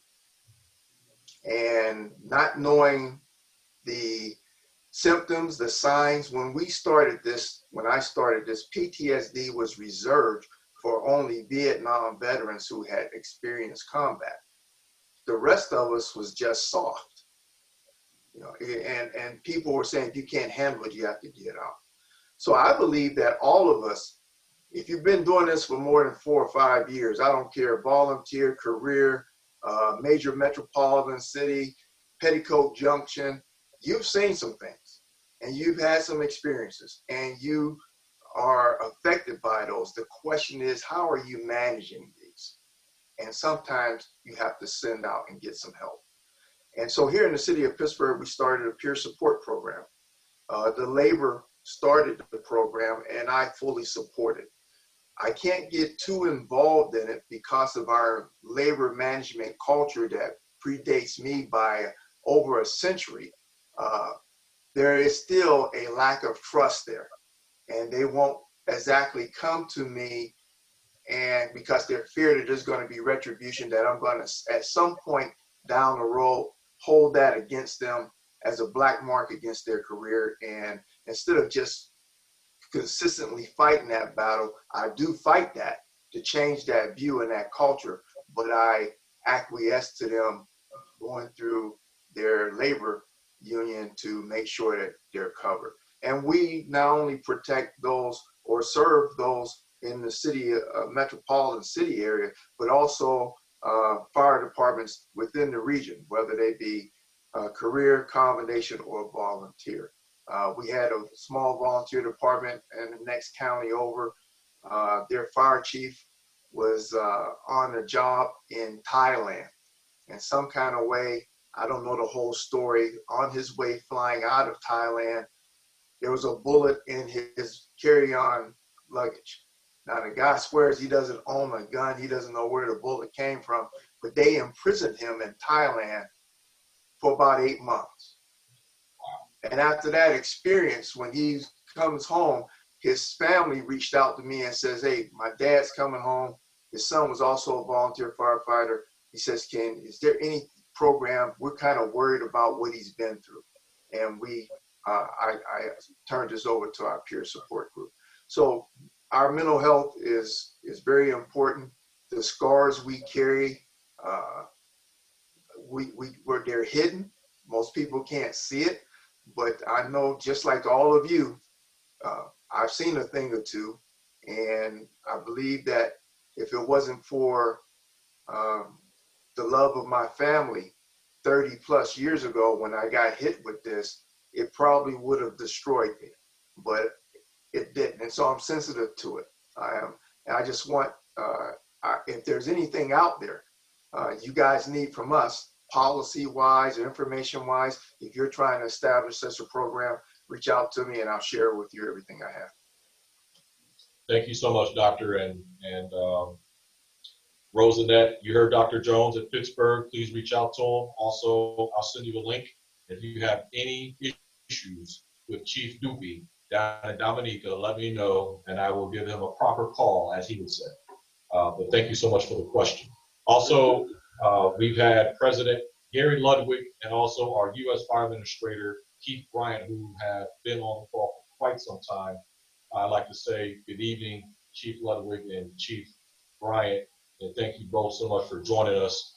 And I'm certainly going to hand the floor over to you momentarily for some closing remarks. I just wanted to acknowledge you both and thank you both for being with us for this evening. Chief Skrine, our Q&As, which do we have some that we have not touched on yet? I think we have a few. Yes, sir. We have about 4 in the queue that we haven't touched on. Do you want me to read them or you want to read them? I think I got them up now. Okay. Chief Ford, many fire departments employ personnel who live outside the jurisdiction that they serve. What type of community interaction or civil unrest training has been developed or is needed that educate personnel who live within as well as outside of the jurisdiction? We have, especially right after Freddie Gray's passing, we instituted a whole plethora of programs, including policies, and some of which I need to talk about that we had to navigate around as we went into the new set of circumstances we did with George Floyd. But we put several programs in place to try to train our people and prepare them for unrest circumstances. And there's a lot of things we learned from it. Case in point, just like Chief Slaughter found out, we found out that we could possibly be targets, and part of our problem is that our uniforms and how we look resembled the police department way too much. And so we started, when things like that happen, part of our policy is that we have people change into turnout coats. I don't care if it's 100-degree weather, to make sure that people can tell them differently than our police department. So we instituted a lot of programs to teach our people on how to handle unrest circumstances. We taught our dispatchers how to try to make sure that we don't put our crews in circumstances where they're on an island by themselves with no help in the middle of a bad situation. So we tried to do systemic training. We put policies in place. But I want to point out one thing that we learned about the policies that we put in place after Freddie Gray. We had a whole lot of help. I'm surrounded by some fantastic chiefs, specifically 2 fantastic female chiefs, Chief Ronald up in Baltimore County, and Chief Wolford, who I think is even on the line right now. She's down in Anne Arundel, and they have been an extraordinary help to us, especially in Anne Arundel County, where we dropped, we basically have automatic aid in South Baltimore. in that compartment of Anne Arundel County. But what I learned, what we learned after this incident, I had a specific outline on how we dispatch when we called in mutual aid under when we get to a certain point when we started depleting our resources.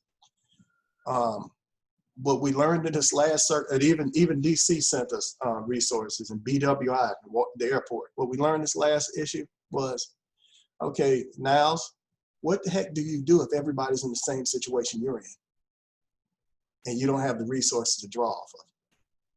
And so we've had to go back and reorganize our algorithm based upon that. So not only have we had to train our people, we've had to rethink possibilities. Thank you so much, Chief. This next question comes from one of Chief Slaughter's officers, Craig Donnell. Started his career in Fulton County, been with City of Atlanta for quite some time. He's very much involved in SWAT medic program and Homeland Security for the City of Atlanta. Craig's question is, how could leveraging the private sector and their assets, such as closed circuit TV, drone detection, and/or social media monitoring, assist the fire service in obtaining real-time information and intelligence outside of a law enforcement capacity? For any member of the panel. Yeah, I'd like to take a stab at that. I spoke earlier about utilization of the Video Integration Center. And most of these cameras are private cameras paid for by the corporation and businesses throughout the City of Atlanta.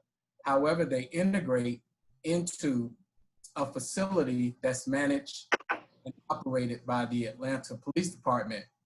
Well, this has been a tremendous resource for us, as it allows us to put eyes on all quadrants of the city real time, and gives us that situational awareness that we would not have otherwise. Thank you so much, Chief. Can I add to that real quick? Please do. Yeah, when I was in Philadelphia, if you live in a city that has a fusion center, when we built one in Philadelphia, that's a great tool to use, because usually they not only have law enforcement cameras, you have FBI, the city, then you also have, like he said, businesses, Chief Slaughter mentioned, businesses that opt in to allow that fusion center to use their cameras, especially for special events. So again, you get to see everything that's going on the ground, you get it real time, and then you can respond, and not only respond, but redeploy your resources where they're needed before an outbreak occurs. So if you live in a city that has a fusion center or close to a fusion center, you got to make sure you use that resource as a tool. Absolutely, absolutely. Thank you for that insight, Chief. And we have one more question before we close out, just for the sake of time.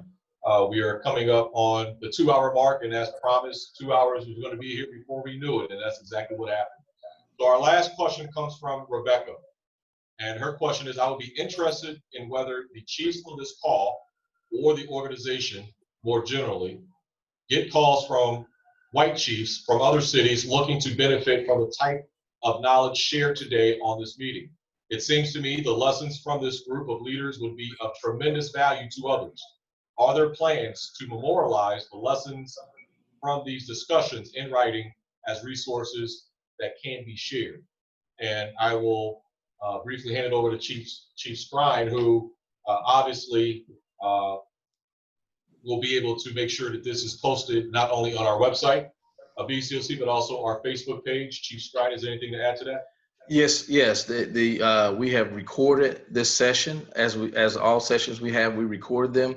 They will be made available on the BCOC Facebook page, as well as by request. If anyone wants to request a recording, we'll send a link to them for them. You can send that to bcoc1986@gmail.com. Thanks, sir.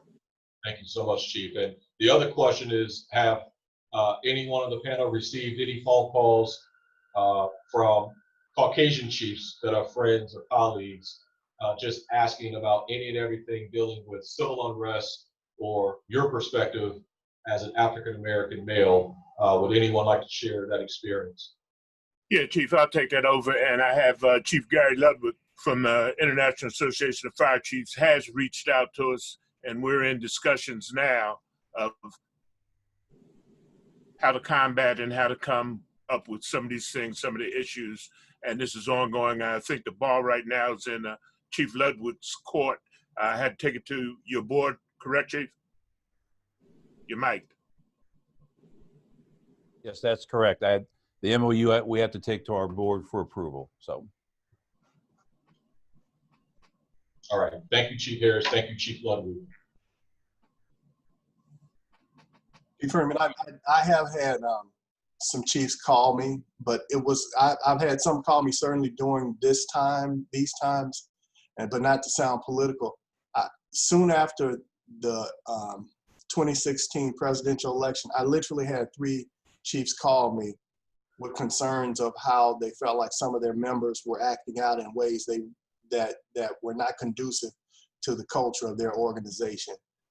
Specifically, how they acted toward immigrants, how they acted toward minorities and women, and so that has happened. And the other question I want to ask a question, and this is for my own edification, quite frankly. It would be fantastic if you guys can also collect the. I'm going to try to send you the policies that we have put in place, even though I know some of them are dated now because we're transitioning them. But if we could get a hold to the policies that people are using, that would be fantastic. Absolutely, Dr. Ford. And Chief Ludwig, or excuse me, President Ludwig, we talked earlier about the civil unrest policy that I believe the IFC drafted that is on the website. Is that correct, Chief? Yeah, Chief Freeman. Ironically, I reached out to our Terrorism and Homeland Security Committee. If you remember, back before the George Floyd murder, there were people showing up at state capitals and protesting, and they wanted things opened up. And there was a concern that when you have this mass gathering of people with the COVID going on, that there's gonna be challenges for the fire service. So I asked our Homeland Security, our Terrorism and Homeland Security Committee to draft and look back at that document and rework it as it applies to COVID. And then the George Floyd murder occurred, and then the protests subsequently came from that. And so that document is really applicable for the mass gatherings that we see now. So yes, that is available on the IAFC's website. Absolutely. So we have that policy, and then if you go to KnowledgeNet, this is free advertising, President Ludwig. Utilize KnowledgeNet as an awesome tool. You have a lot of different fire service professionals on there asking a lot of questions, and there is a thread pertaining to civil unrest policies, and you'll see countless policies from fire departments across the country there. That's correct. A great resource tool, absolutely. So ladies and gentlemen, I have 7:03. It has been an absolute pleasure. Now we are getting into the closing remarks section. We have heard from a number of some of the best fire chiefs that the fire service has to offer.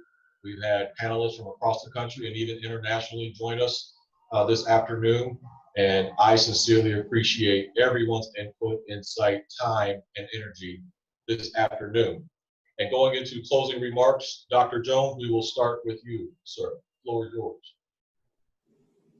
I just wanted to say thank you once again for this opportunity. I've had a chance to meet some of you guys in person, and it's good to see you and talk to you here. I have to say, apologize for my ignorance. I did not know that there was such a Facebook page, and while you were sitting here talking about it, I asked to join. So please make sure you approve that as soon as you possibly can, okay? And thank you guys, and please be safe. If any of you need anything from me, or if there's any way I can help you out, do not hesitate to contact me. I'm always just a phone call away, and I know you guys, Chief Ford and Chief Sawyer, and you guys have been a phone call away from me at times too, and I would love to return the favor. Thank you very much. Thank you, Dr. Jones. And I know no one is more upset than you that we couldn't have Metro in Pittsburgh this year, but here's hoping for next year. Right. Next up, Chief Sawyer. Again, I just want to say thanks for the opportunity. I learned just as much from each and every one of you, and I want to thank you all, not only just for the professionalism, but just for the friendships and the relationship, especially Chief Freeman. Freeman, we always talk all the time on and off. Chief Jones, Chief Butler reaches out to me on Twitter a lot of times, but there's a lot of chiefs on here. Chief Ford, I know I've called him way back when I was a commissioner in Philly, but I just appreciate the relationships, and I hope that we can keep this going on. I think we should do this more often, and because we all learn from each other. Iron sharpens iron. So again, thank you very much, and all that I am, I owe, I live eternally in the red. Absolutely, Chief. Thank you so much. We appreciate everything that you've done in Philly, everything you're doing in Trenton, and everything that you've done for the National Fire Service.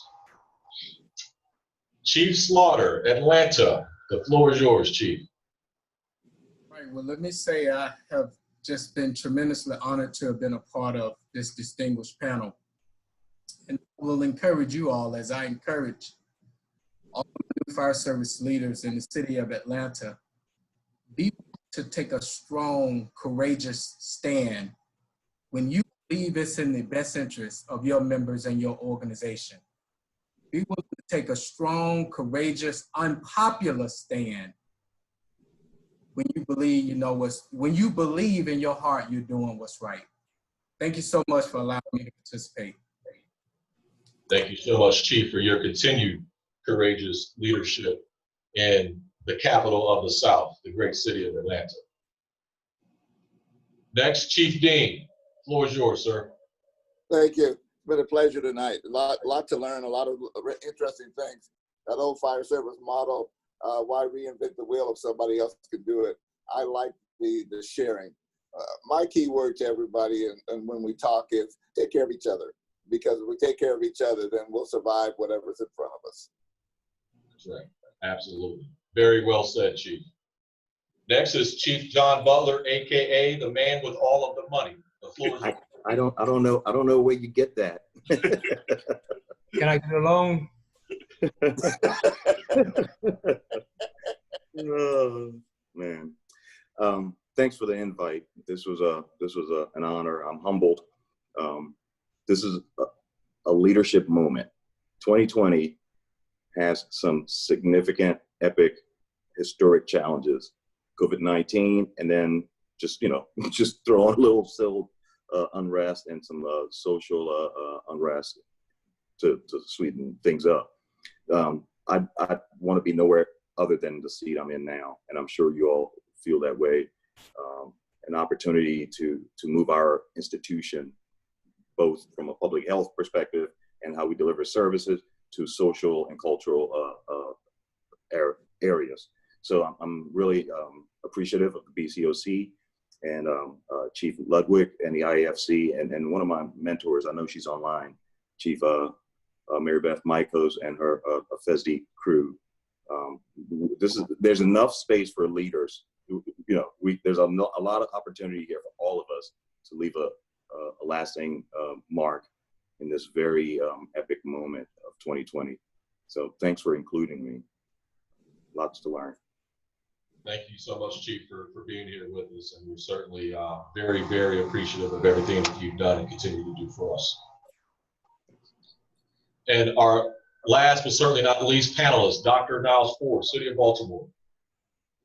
First of all, let me say how honored I am to sit on a panel with the caliber of individuals, caliber leaders like Chief Jones and Chief Sawyer, Chief Slaughter in Atlanta, Chief Dean, who was my neighbor and my next door neighbor who we go eat crab cakes periodically with, and Chief Butler, who up and left me. He was my neighbor. He up and left me for the money, but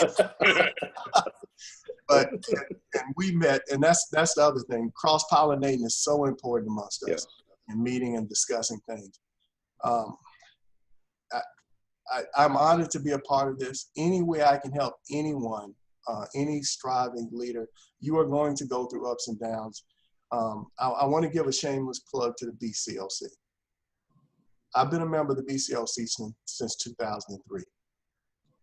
And the BCOC, and I don't mean this this is not hyperbole to me. This is a fact. BCOC was a lifeline to me when I first became chief.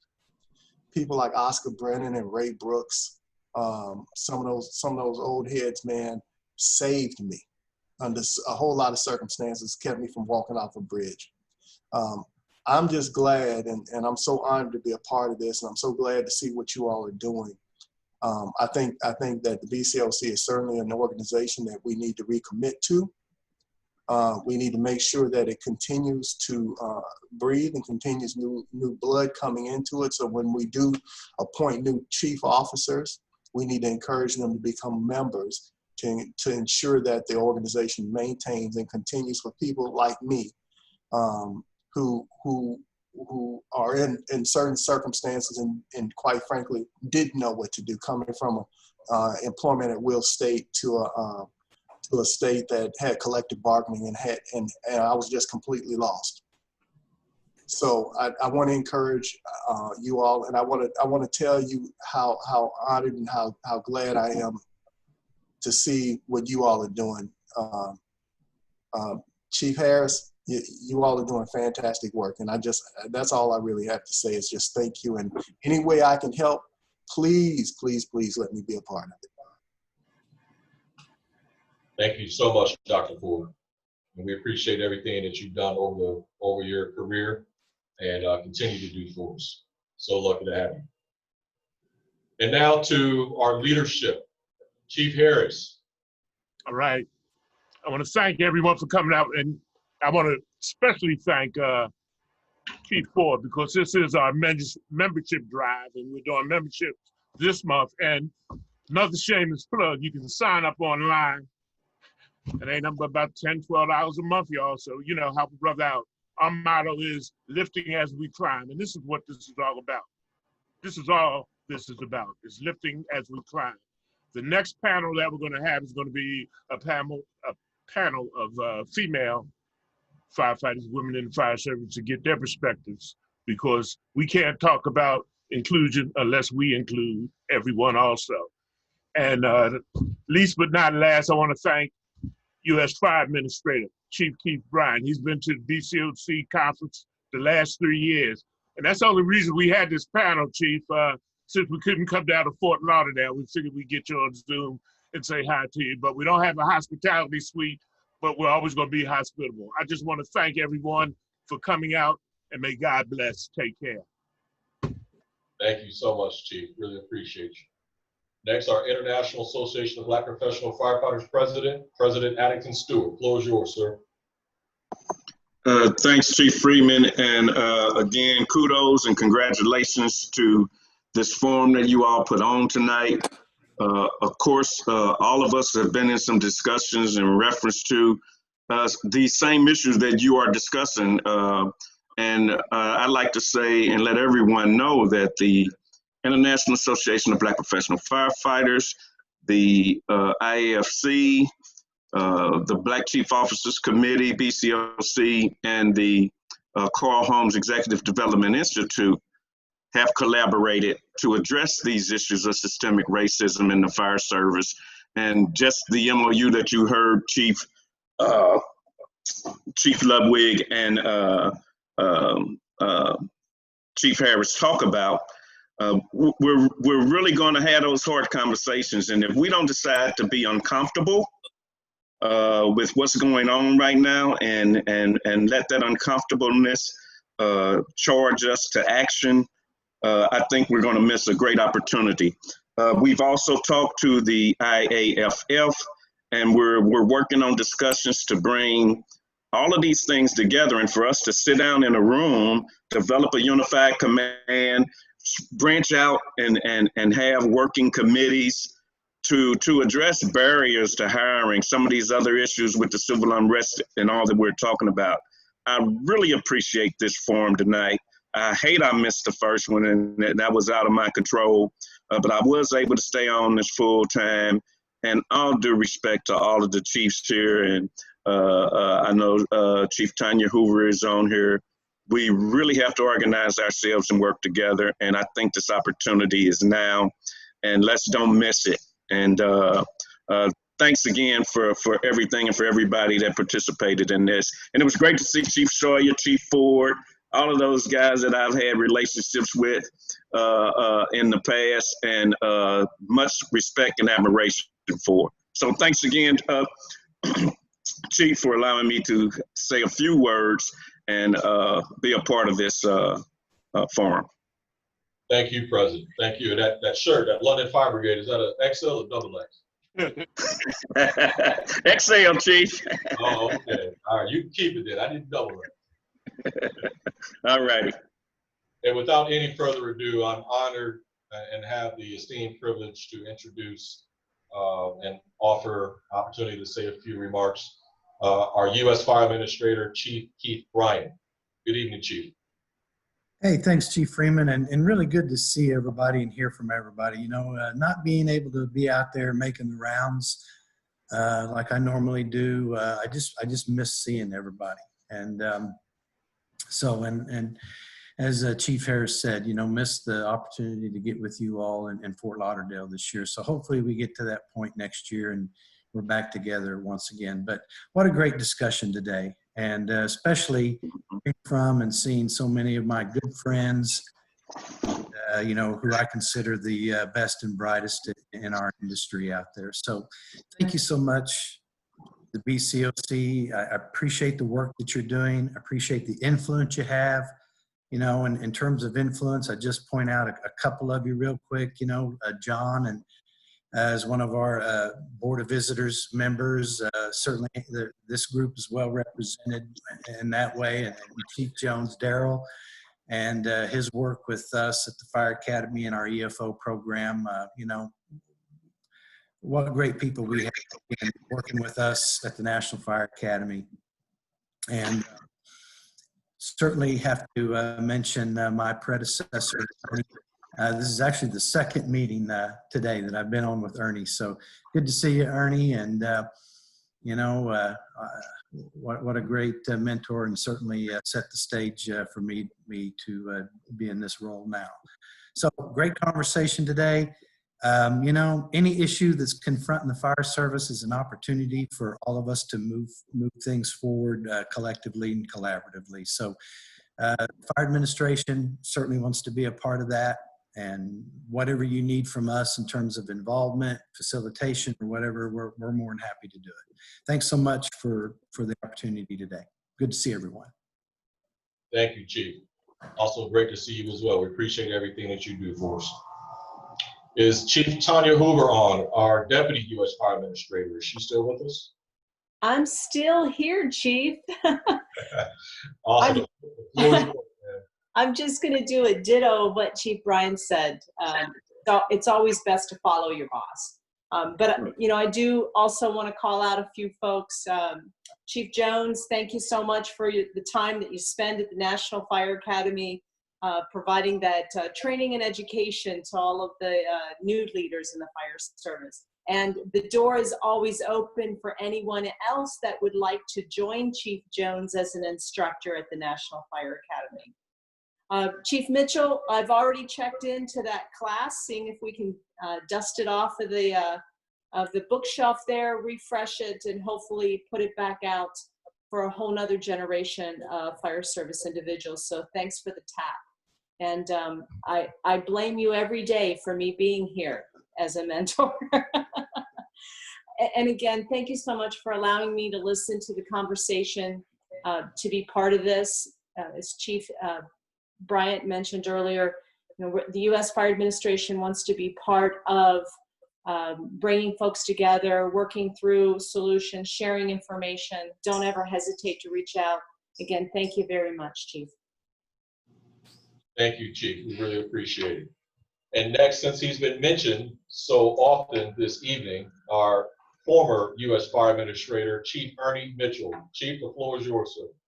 Thank you. Thank you. It's not bad to be former most of the time these days.